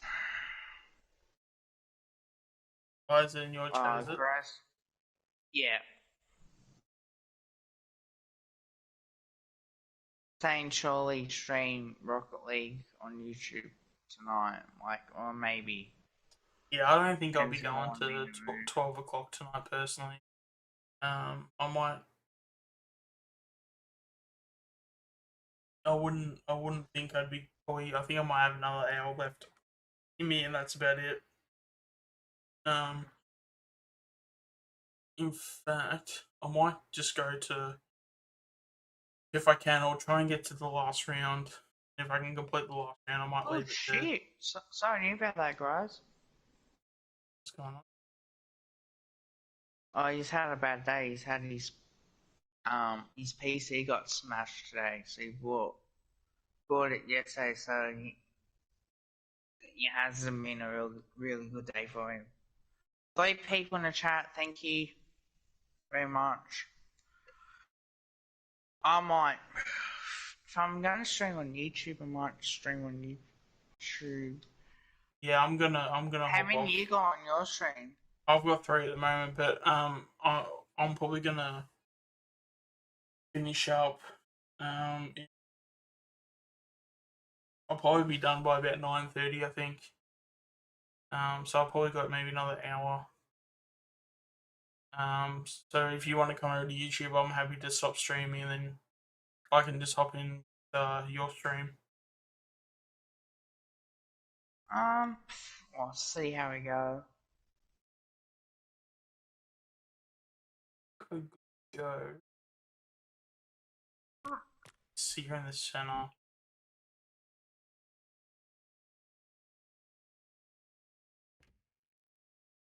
I can't think of it. Alright, let's get stuck into calling awful. But no, that was a rant and a half there about Darcy Moore. Because yeah, I like this passion from you. I want to see it. like I really feel. especially when people compare him to Wiedering, it really grinds my. Because Wiedering is so damn overrated, it's not even funny. And then whatever Wiedering does well is that, like, you know, he can hold like, he'll have games where he can hold some key forwards to 0 goals. And it's like, yeah, Darcy Moore does that, but then also gets the ball and actually drives the ball forward. Like, it's not even a competition between the two. I'll even say this. I'll go this far. I'll go as far as saying Jacob Wiedering would be lucky to carry Darcy Moore's bags. He is that far from Darcy. It's that far away. I might get in trouble for saying this, but Jacob Wiedering can suck my dick. Simple as that. You don't need to say that. And I mean, you can find other words to say. You can just say that you don't like him, or just say he's overrated. I don't mind Jacob Wiedering. I think. Well, in terms of him playing, I just feel like the pedestal he's on is just too much. Like, I'm sure he's like a good bloke, and I'm sure he's, like, he's definitely not a bad player, but for what he does and for what people hype him up to be, it's too much. Yep. Oh, I've already had a Carlton fan said, oh, we're going to be top 4, say, yeah, mate, whatever.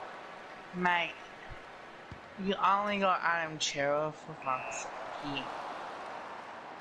Even your fans were saying, pick 6, that's it, wouldn't go any further.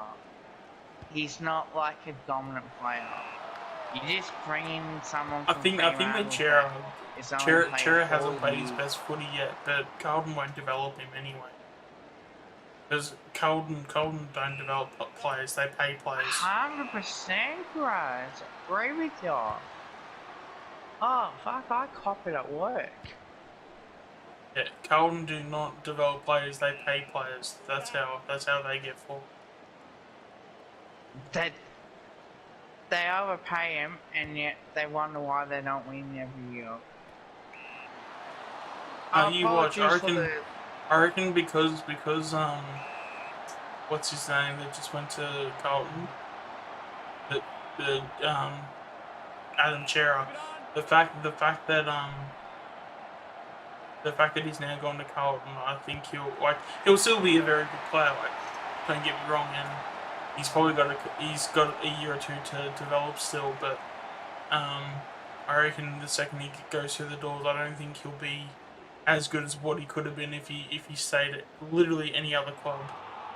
Because Carlton are terrible at developing players. Yeah. Apologies for my language, guys. In my stream and your stream, man. Probably That's all should have good. picked up far worse, but I say it at work. So I'm so used to saying it at work. I mean, I don't mind the swearing. It's just the direction you went was just like, why was that need to be said? Why that was the ending, right? Because it's like, I mean, personally for me, I'd rather stay away from those types of actions. But yeah, Oh, trust me, I say work and my workmates, they just bag me. Good and proper. Some of the stuff that they've got comebacks for me for, mate,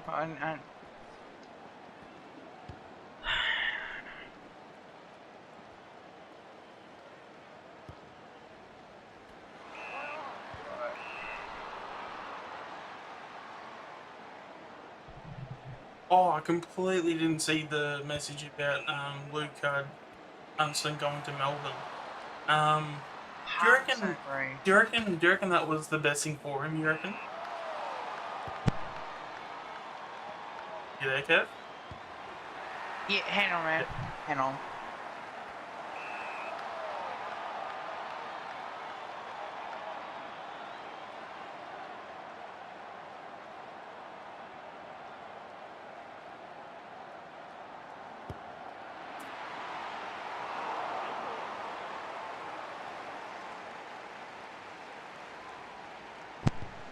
Now I'm here. So my controller went flat.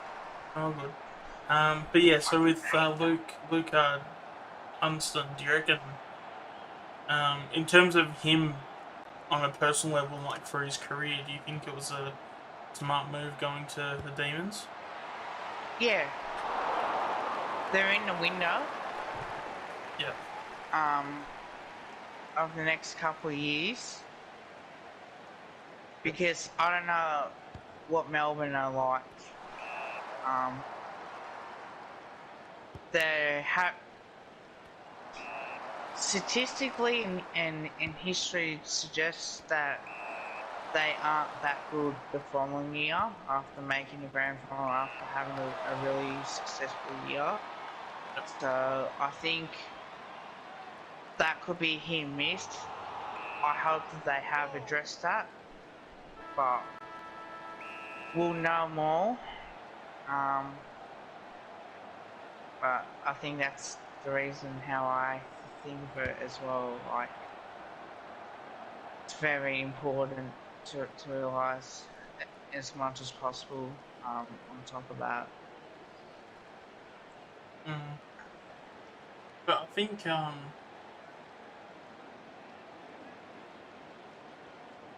yeah, but because I mean it would be a hard side to crack into, but I think that's probably the challenge of it too that he probably likes. Um, He hasn't been given a chance to St Kilda that yeah, often well, this year. yeah, the last couple of years he's definitely been out of favour. Well, ever since Ratton's turned up, he's been out of favour. And prior to that, I thought he was very good. Um, he even got a lot of Brownlow votes. He did really well for himself. Um, yeah, it was just that Ratton just and I think it was publicly known that Ratton even said that like he just when it comes to um Hudson playing, just Ratton just doesn't rate him. Um, and I guess in a sense, if you don't rate a player, you're obviously not going to play them again. Hence the Lipinski and Lynch and all that. You can say all you want, but like if you're not playing them in your main side at some point, it's pretty hard to say that you've got full confidence in that player. If you had full confidence, they'd be playing every week. Um, yeah, I don't know because I mean I don't think Melbourne have like the best midfield ever. Like he can probably crack into it at some point, especially if injuries happen. Um, Yep.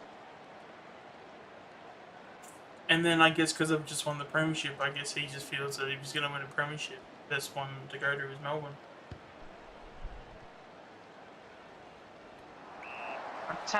Tell you what, if we do make top four next year and win the premiership, I'm saying 2 more premierships to go, 5 years remaining.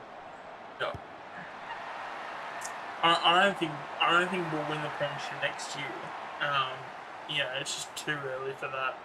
I reckon the way it could go is that I don't think it'll be three in a row. I reckon we'll start with one, have the other year off, and then we'll get two in a row. I reckon that's how it gets done. So we have the next 2 years. We build up like finals experience. We win it in the third year, and then fourth year we then miss out, and then years 5 and 6 we go um, two in a row. I reckon that's how it gets done. Well, I think as well, like, you gotta set the bar high. On top of that, so Yeah. Well, that's the thing. Like when it came to your predictions and stuff, I didn't like when I first thought about it. I'm like, well, in terms of a realistic sort of setting, it's still realistic. Yes, it's more on the aggressive side, but I mean, that's what a lot of clubs would be thinking anyway. Because like it's all the rave to have three premierships in a row now because I guess people want to. Well, I guess if anything, they want to go after us where we won four in a row. A lot of teams have won three in a row now. Um, 3 in a um, row, I think, is the new dynasty.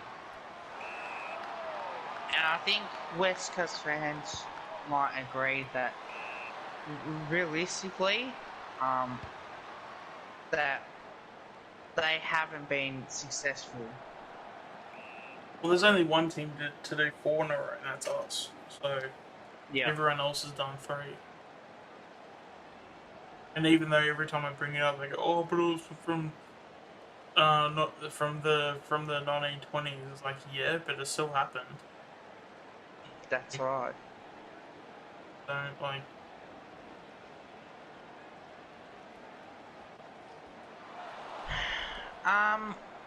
On my YouTube channel, I've got a video premiere out 11:30 tomorrow morning. I'll talk about more. It's about the whole Mark Border situation. I might do part 2. I have no idea yet if I am. I probably could talk longer than what I one I normally had. But I just feel like the frustration in me at the moment is with our fans. And there's some out there that trust Jeff Brown. Don't know why you would want to trust him, to be honest. Because people go off face value. I feel he'll say, "Oh, like he said." The thing about Brown is that he's said things that people want to hear. People want to hear about how the club's screwed up, the club's done this, the club's done that. So then he goes, yeah, the club's done all this, so I'm going to come here and do the opposite because they've screwed up so much. And, when we look at that, they go, okay, but that's great and all, but what are you going to do different? And then that's where he falls short, is that he says all this shit, and it's like, okay, well then, what's your plan to move everything forward? But then his response is like, oh, but I want to make I want to Collingwood the best club in the land. It's like, yeah, so does every man, woman, and their dog that's a Collingwood supporter. So what makes you different? Yeah, like everyone else is in the same boat. At least with Mark Corder, I'll say this in his defence. He had a plan. We all knew that.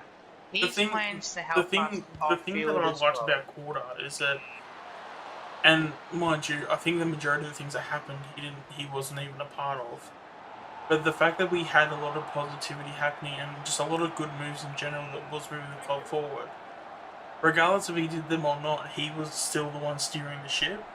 So there's a little bit of credit there that I'll give Corder.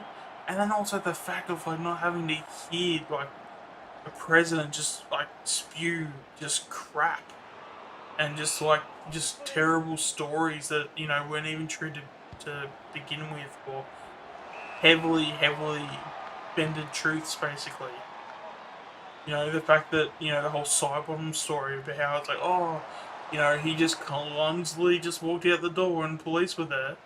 Like, huh? The what? Like that if a police is going to be on someone's front lawn and someone's just going to be drunk and whatever, like there's a bit more to the story than that, surely, because yeah, I don't believe it if that's the case. I think Mark Cord as well, so sorry to cut you off, Sean, is that he, unfortunately, he had to clean up Eddie's mess. Yeah. I've got this feeling that this poor bastard who's tried to move on from the Eddie era. Look, he was there when that stuff happened. Not gonna lie, he's been at the club for a long time. I think, given as president, I think the club went through the process. Yet it took 3 months, but Jeff Brown didn't want to come out then and say, look, I want to be president, blah blah blah. He did that afterwards. So I think with that doesn't help. To say that he wants to spill the board, I bet you if Jeff Brown made the same mistakes, he'd be a hypocrite and said, well. Yeah, he'd be flipping the narrative. Yeah, and I hope these bastards who will vote for him, because if he does get in unopposed, then God help us. If he does get in, be prepared for the pain that we're gonna have off you, because his father. Oh, no, his son, I should say. Yeah, it's Tom Brown. I know exactly where you're going. He's a journalist. So if he ends up writing stories about us, to those dickheads that complain, don't fucking suck about it. Because I would say to you, I told you so, he can't be trustworthy, you should have kept Mark ordering. But that's the thing. I don't think quarter was the answer anyway. Like, Yeah, but then if we had Murphy in as president, probably would be the same thing. no, I don't think so. If you're telling me who would I pick out of all those three, I'd pick Murphy. Because What about Lico? well, he wasn't a part of the three. I would. It was hard to know if like certain people are ready or not. Because I mean, is like Liquor at that age to where he's ready to be a president? I mean, like I really hope he is because it seems like he's very good at like what he does. I definitely wouldn't be against it, and in fact, he probably is my favorite to take over. Um, but then you got Graham Wright. Is he a good president? I mean, he's been making a whole bunch of moves. You know, but is that him just being a good like list manager or just doing his job well, or is that can he do more and be the president of Collingwood? You know, it's kind of hard to say. But personally, I would probably want Lucuria because I feel like Lucuria is the guy you bring in that's level-headed. He's able to, his communication skills are very good. He's able to, he's able to, know what today's technology is about, and to have a chat with Scoop Luke and the rest of us. yeah, but he's also When as we well. ask I him think he's questions. like on par when it comes to emotional intelligence as well too. So he knows if Yeah. if the club is, or if the supporters are feeling like shit after a bad performance or something. He then knows, oh shit, I need to send out a statement, or I need to at least know that hey, we actually acknowledge you. Yes, our performance wasn't what we expected, but just stick fat, and we'll definitely be there eventually. Like just little things like that. I feel like he just gets that and like understands that. Oh, for sure. Um,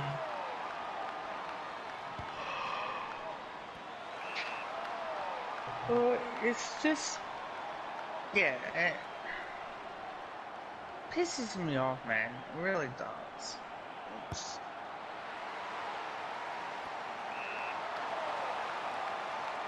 no, it is we frustrating. have to learn. We have to learn to tell Eddie to piss off, stay the fuck away, and I'll say don't this get right now. involved. I don't want to see Eddie's face ever again. After there was a tweet I saw, apparently we gave Dane Beams a contract of 800,000. If that's 800,000 per year, I don't want to see Eddie's face ever again. No. Like, and then also to go into the fact that that was also the reason why we got rid of all those guys in the trade last year. So the fact that the reason why we had to basically insult Trelaw and think, oh, this dude may not be on our list because he's either got bad hamstring issues or he's got, mental health issues, I think is extremely insulting. And the fact that they did that because Eddie couldn't keep his, Collingwood fanboy cap Mouth off. shut. Yeah. Um, And there's people now that want Eddie back. Like, grow up. if I ever see or hear someone say that, I would definitely be saying a couple of words to them because they either one don't know anything about football, or two they just must be some of the most ignorant people of all time. You cannot be that ignorant, like surely.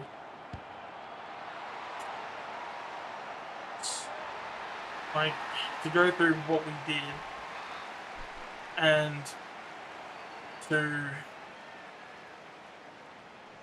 basically put two and two together and then find out what the story is as close as what we can get without, knowing the full truth, like, officially. I don't know how anyone can look at that and go, oh yeah, I want Eddie back.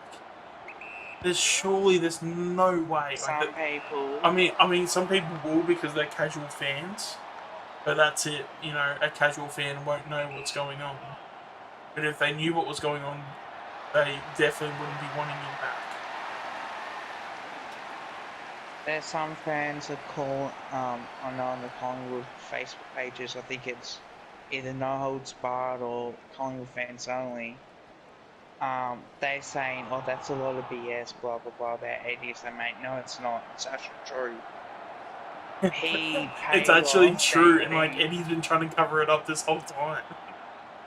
Yeah. That's the craziest part too. Or like the fact that nobody can take any bit of information seriously if it's in a bad light. It's like, oh, it must be fake. It's like dude, do you know how much I would how much it would what's the word, how much I would appreciate the fact that all these rumors are false. I want them to be false because I want my club to be in a good state, but it's not, and this is the facts. It's not the facts, but I'm sure you know what I mean. Yeah. If you can put two and two together, you can sort of come up with a scenario Just of what to actually... let you know, man, because that's what people deluding themselves now.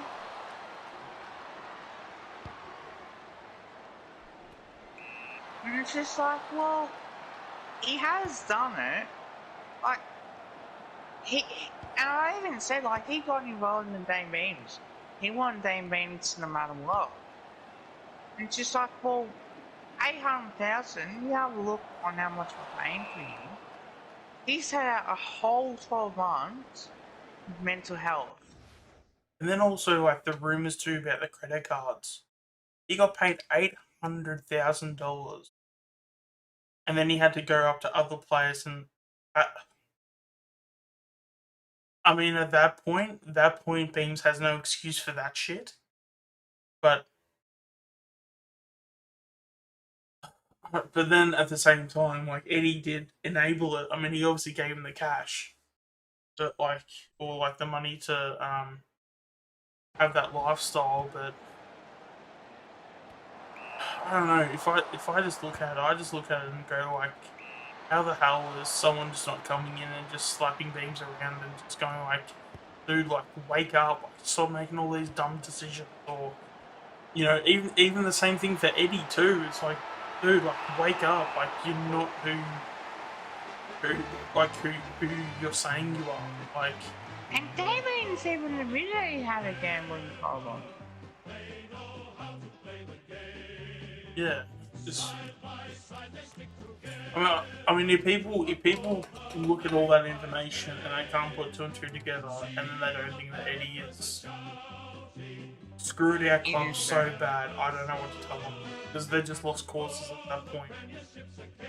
If they can't understand that's on them, and definitely not on us.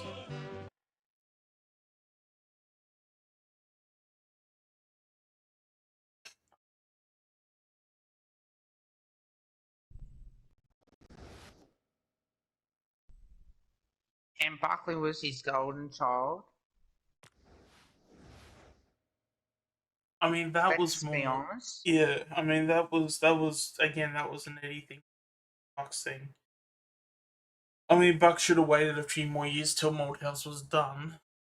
But what happened happened. I mean, I'm just Can't glad really that we change that. have to. I'm just glad that we just don't have to.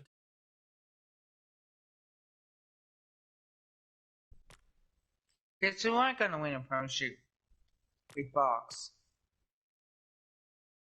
No, Bucks, in terms of where he was going to be at, he needed a few more years of development, and the fact that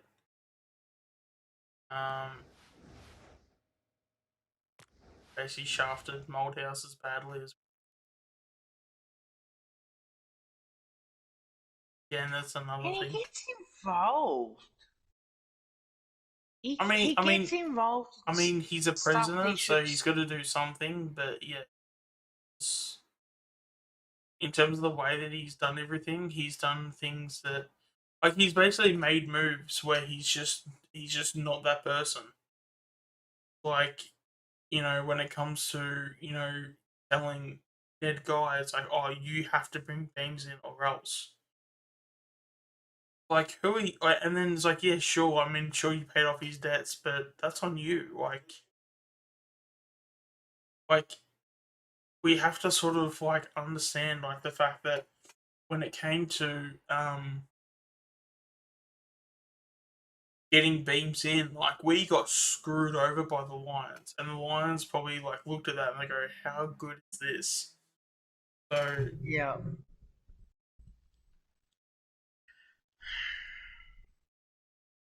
like, Eventually, Eddie had to go. I did agree that okay, he protected our black and white stripes. Yeah, look, I love him for that. I really do. With the whole prison bar Guernsey debate, and some fans might not care about that. Um, at the this point, fact I is don't that want to be Porto giving Eddie signed any an props, agreement. especially after that. Especially hearing that Beams got paid 800,000 and was literally the catalyst of us, having to treat Trevor Howie and Phillips and Stevenson, and then R2 also win as well. Um, the fact that that was all because like there was other things too, but the fact that we Beams was the main culprit, and then I'm sure the Grundy contract probably didn't help either. Actually, that's No. probably the other thing. Do you reckon Eddie forced Ned Guy to keep Grundy? Because I know any time that he was on Triple M, he'd always say, "Yeah, no, Grundy's gonna happen. It'll happen." Blah blah blah. So do you reckon the same thing happened for Grundy as well? Oh, Because I that don't honestly know. wouldn't That's surprise a me tough now. one. It would not surprise me. It just wouldn't. But again, like it's Eddie. Like, can you believe everything that comes out of his mouth? Not really, can you? And it's tough.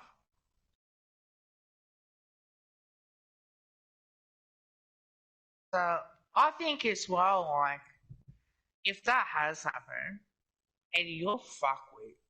You're real fuckwit. As As much I as I said, love like you, but as I you said, are a I don't want to see fuckwit. his face. Like he is screwed over Collingwood so damn bad. It's not funny. And the fact that we got so damn lucky for someone like Graham Wright to come in and fix it within 12 months. Like I we, don't know about I don't know about you, Sean. Do you get bagged by other supporters and say that Uncle Eddie saves Collingwood, pays the umpires, Uncle Eddie comes to the rescue again, you with hear it. Dane Beams I and don't, that I sort of don't I stuff? don't cop abuse from it, but you hear it. I Um, cop it. well, in terms of like abuse. Not just abuse, but people just bag me for it. Yeah, I mean, like I've definitely heard them. Like I've heard all the area. Yeah, Jesus, I'm tired. All the Eddie things that we can be criticized for, but it's at the end of the day, if for me it didn't serious, it didn't get any.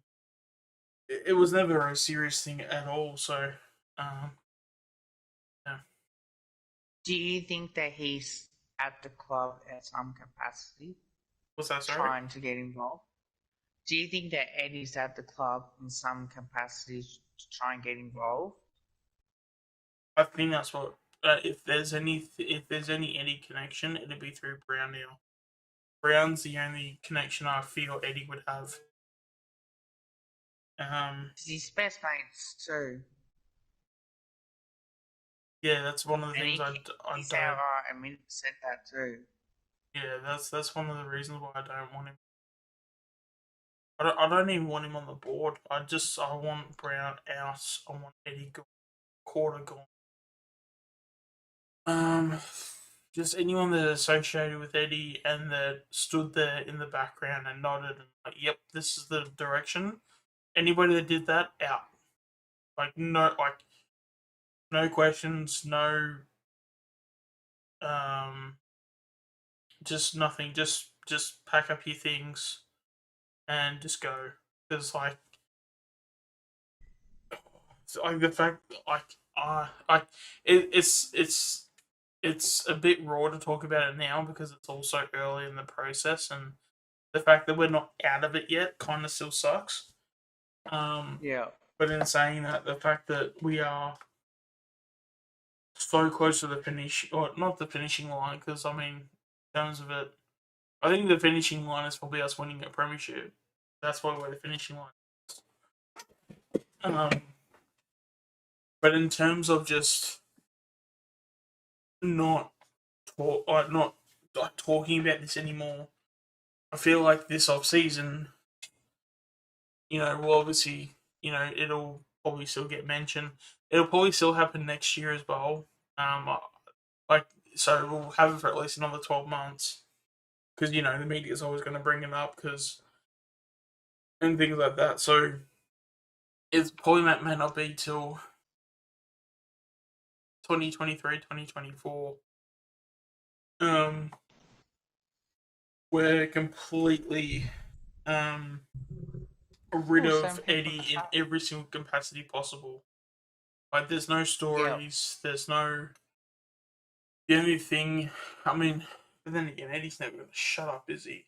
So there's always going to be Eddie says this about Collingwood, but I mean, as long as there's only that, then I can live with that, and then that's you're not going to shut him up, but Yeah. um, at least we get to that point. Um, I reckon that's yeah, that's a good I that's a good think place to be. just think now that the whole clash currency issues as well that Eddie doesn't shut up about. I think we should be wearing black shorts against Geelong, but I think we need to wear darker Guernsey. Our white stripes are causing the clash. If we had a darker Guernsey, whether we use a train Guernsey or not, I think that would be better. And it's always going to be black and white stripes. I don't know why Eddie has this obsession that, oh, we have to be black and white stripes. We don't have to wear the. We can go different. Like, it's not going to matter. Like, No, I'm pretty firm on that. Like, our colours are black and white, and we are known as black and white stripes as well too. I feel like that's the identity. Um,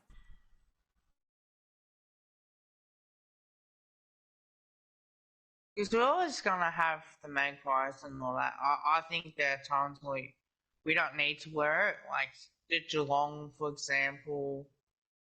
Um, if you want to have black and white stripes, have less white stripes, if possible. Like, we clash with Geelong, and again, that's because it's our home guarantees. It's not bad, but we don't know why we tend to clash. Is because both teams wear white in Guernsey.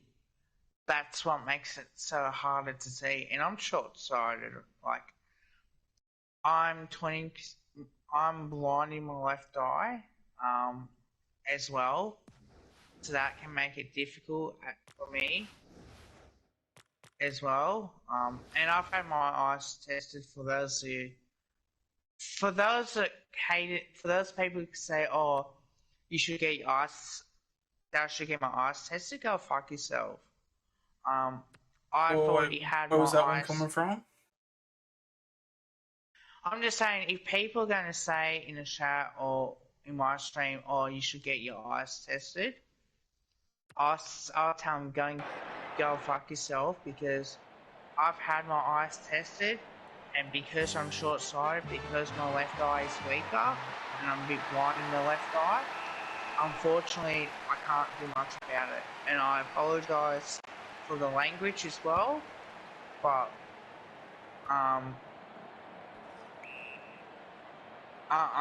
unfortunately, I've had problems with this when I was young, so I can't help that.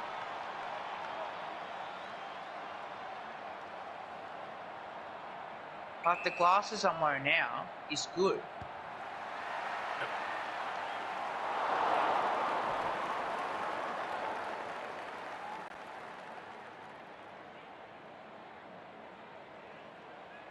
Because you know what some people like, man? Like, some people gonna say, oh, you should get your eyes tested, blah, blah, blah. It's like, mate, they are. It's just, unfortunately, I'm like this for the rest of my life. It could also maybe mean, because I mean, some people can also say it as like a, it's like a saying where, like, if you go to the footy and an umpire doesn't make a good call, you say, oh, where are your glasses on? So it could also, in a sense, maybe a little bit of a. It wasn't in. They weren't maybe saying it in a literal sense, but it could be like it probably maybe like a missing bit of context, maybe. But then again, I mean, I wasn't there, so I'm not sure. But normally, whenever I hear that you need to get your eyes tested, that's the only time I ever hear that is like when you're at the footy and they're talking about umpires making a bad call. The only time I hear it. Alright, all good, Tom. Yes, I know it's a bit of a rant and a rage in that too, but Yeah. just thought I say that because some people just don't know me, like don't know that part of my life where. Yeah. But then in saying that too, if they don't know, they probably obviously sometimes with some things you're not gonna know when the line is until you step over it, sort of thing. Yeah. So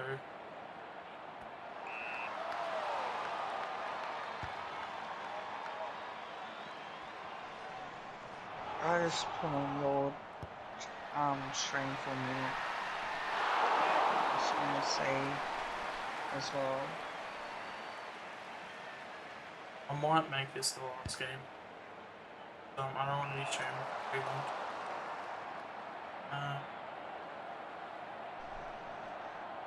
And then if you're still on Twitch, yeah? Yeah. Gonna end soon. So when I hop off here, you can if you want, you can have a go on, and then I can just casually just watch you. 7 people in here before. I haven't a bit.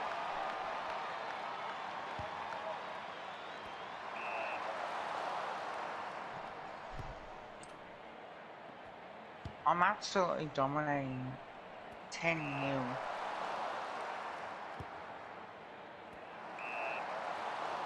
I don't know, is there any other topics you want to get into? Will the deal get done with Lipinski, you think? Or you think we might suffer the consequences of the pre-season draft? I don't think it's suffering the consequences. That's just what's going to happen.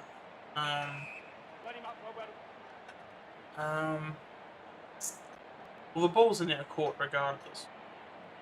So it's either, but what it looks like, it's going to be pick 55. So it'll be, so Bulldogs will either get pick 58, or they just don't get any picks at all. So they've got no bone power to use. I'm pretty sure Coleman Jones still is still pretty certain to go to the preseason draft as well. So if that's the case, North won't go for Lipinski. They'll go for Coleman Jones.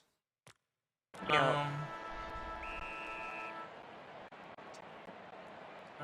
Yeah. So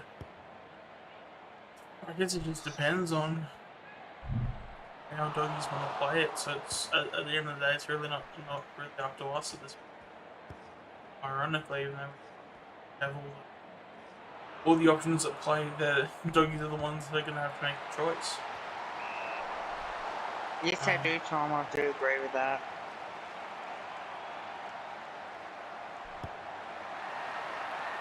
Alright, guys, that's the end of my stream. Nearly 2.5 hours. Whew.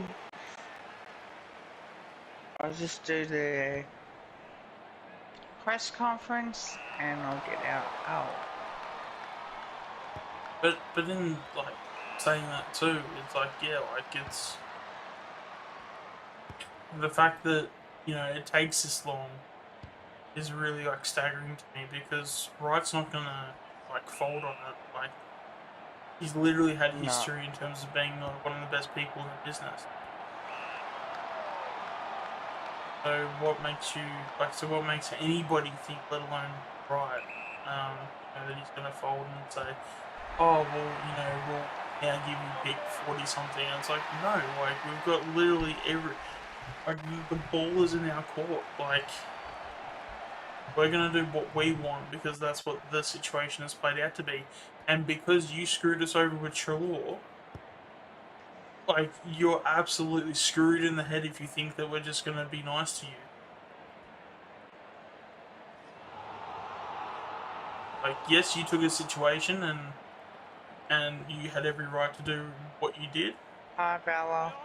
But I mean, you got another thing coming if you think that we're just gonna lie down and ignore what happened 12 months ago. I do think it'll be 50-58, Tom. It's either 58 or the draft. That's where I think it'll be. And I think the dogs will, because the dogs need the points. They'll like they're just trying every way they can to convince us to use something higher. But they will fold. It'll just take till the last like hour of trade period. But as long as Graham Wright can hold his nerve, which is the best of the business of doing that, it'll come at pick 58. But I can guarantee you, it'll be happening on the last day, and there'll be like maybe an hour to go. I'm gonna end my stream, guys. Thank you for watching. Until then, bye for now.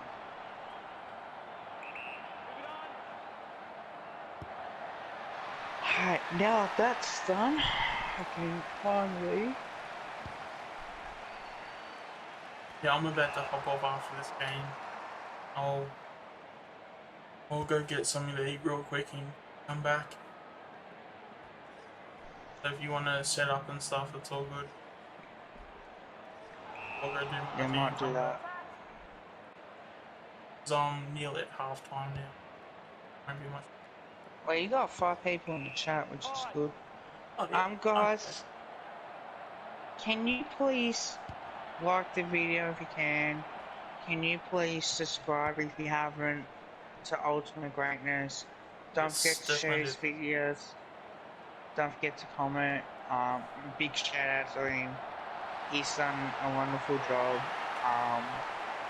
And this is something I like talking to him about it. Mate, bloody love you. Mean that in a serious way. Keep up the good work, man.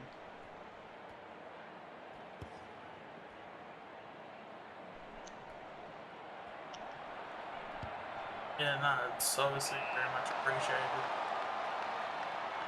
Yeah, I've obviously enjoyed my time doing all this content creation, and hopefully, and that's the thing. Like, I mean, I haven't even started getting into the recording side of it. Like, I can tell you now, once all that stuff gets done and I'm able to get into it flow,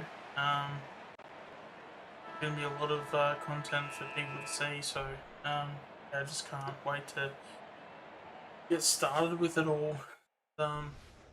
Definitely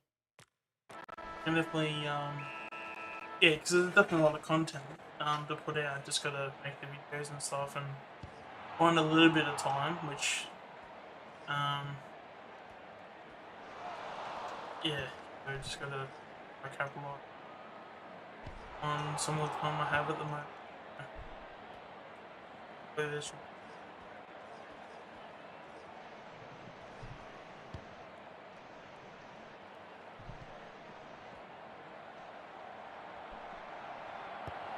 Yes, there you go. There's a goal. That puts us a point behind.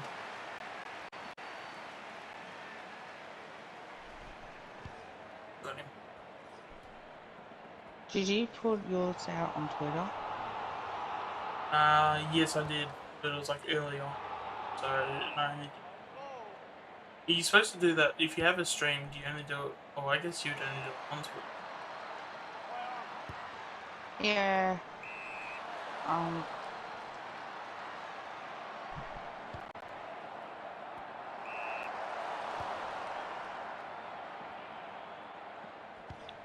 Yeah, I forgot to check yours out.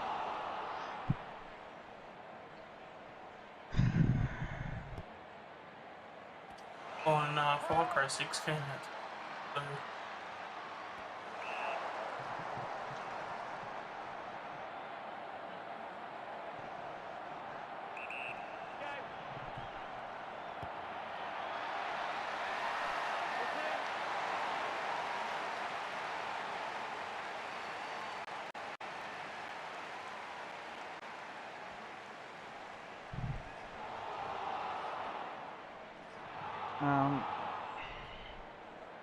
But you're on 75 subscribers. Keep up the work.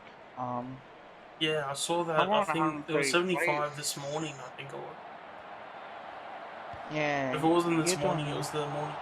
I woke up to it and I'm like, oh damn, someone else is subscribed. But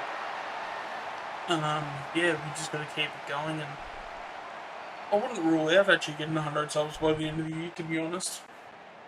Especially if I keep up what I'm doing.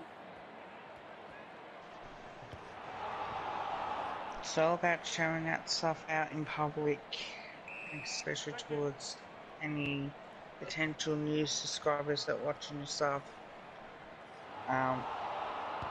You are gonna cop hate. And Paul Magpie says in couple in the comments, and I had a go at that person for it. That was fucking not on. Wait, in what? Yeah. So where did those comments happen? Was that in these like in the comment section on YouTube or? I think it was the first video that he did. Yeah.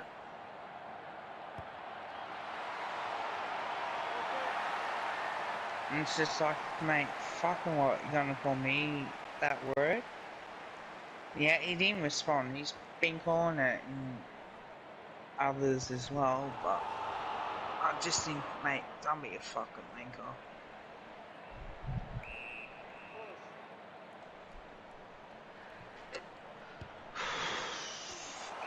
I mean, like at the end of the day, it should just people should be treating each other better, but.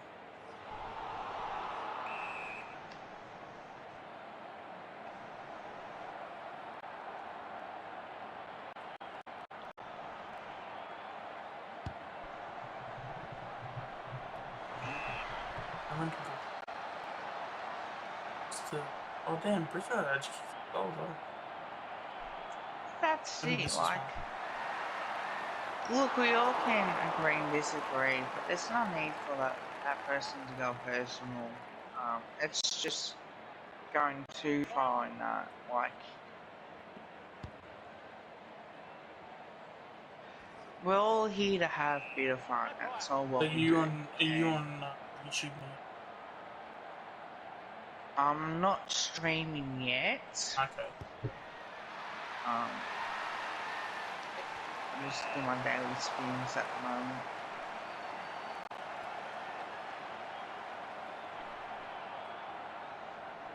After having dinner. And then on the siren for a good time. Oh, well, we need only 2 goals. Horrible classic jersey. Alright. Who do you reckon will play around? I mean, we've had Bulldogs the last couple of years, so I'd imagine that would change. Who was the last one before Bulldogs? We've had Bulldogs for a couple of years now, haven't we? Like, it's been a while since we had anyone else. 2019 we had Geelong. I know 2011 we had Hawks. I went to that game. Yep. That was a good.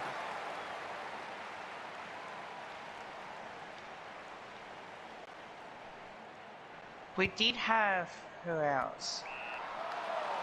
Geelong 2019, we had Hawthorn in 2018.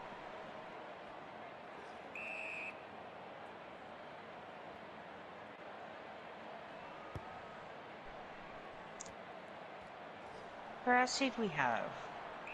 2020 we had Bulldogs, and 2021 we did.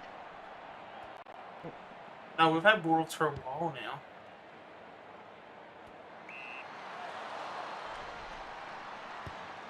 Get that back.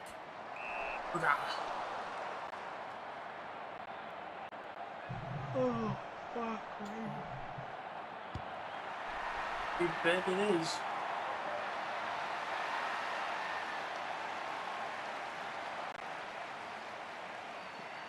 Alright.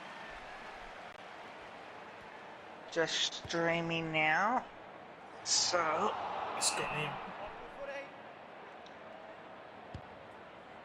Alright, come on, we need a mark, Had the handball forward.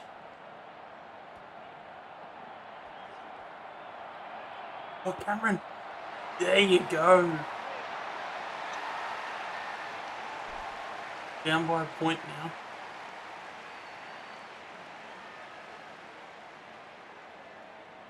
Did we have Swans round one? Oh, yes, we did too. Because that was when Mark Robinson had that article of the whole drugs and shit. Yo. And he couldn't pick out what clubs had been taking drugs, but you know, he was going from, oh, there was 3 teams, 4 teams. Oh, but I think there was 8 teams. Oh, but it could also be 4 teams too. Oh, but also the Pies are also, you know, amongst that list. It's like, oh man, what's that? So when I first heard that, it's like I've always hated Robinson since.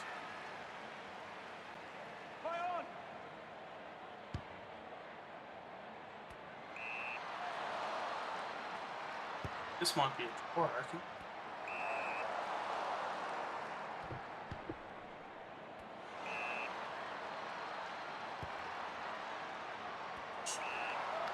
You're just gonna kick it to yourselves now. Punch. Yes. Yeah, we did too. 2017 we did have them. Yeah, I know. I definitely know we've had doggies for a while. Come on, get in there for a point. Oh, around the floor. That was a Travis Club game. Yes, I believe so. Fuck up a good memory. So, Oh, looks like it's gonna be a draw. God damn. now I'm streaming now.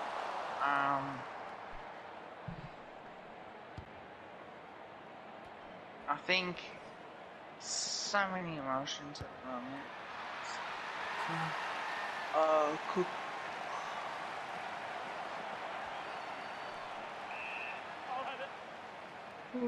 Need a score.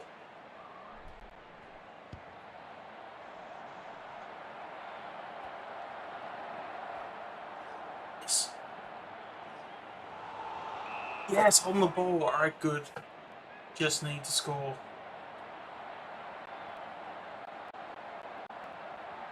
Oh, it's gone straight through. Surely. Yes! 3.5 minutes to go. Do not choke. Up by a goal. Oh, good tackle. 3:07 on the clock. Tackle, good.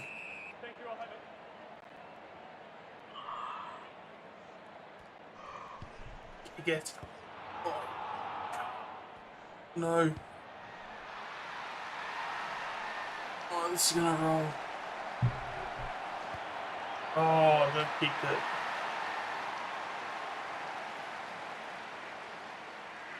I don't know where that other midfielder was.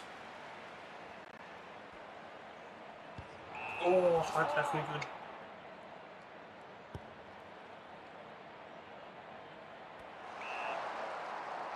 Nah, draw. Damn.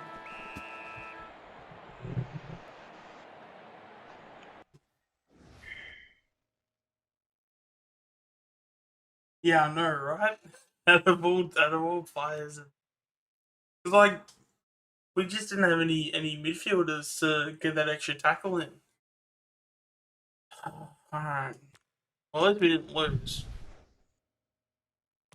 But yeah. Alright. I reckon that'll be it for me for this stream. Make sure to go check out Kev. As obviously he's streaming now, and yeah, right. I'll finish the stream here. So thanks for everybody for tuning in. If you haven't subscribed or liked the video, please do those things. But Do with you all want me to that put my said, link in chat? I think all the people that are in here probably, I'm pretty sure they're all mods. Anyway, I mean you can if you want to. I'm fine with it. But yeah, we'll quickly do the outro and then I'll pop into Kev's stream in probably about 10 minutes time. But yeah, if you like the video, please like the video. And if you want more of my content, please subscribe. And I would like to see all of you guys in oh man, put it up. Alright, take two, even though it's a live stream. Um if you like the video, please like the video, and if you want more of my content, please subscribe. And I would like to see all of you guys. I can't get this outro out. Anyway, obviously you guys know what the outro is, and yeah, if you haven't liked or subscribed, please do that. But if not, I'll see you guys another time. All right, I'll see you guys later.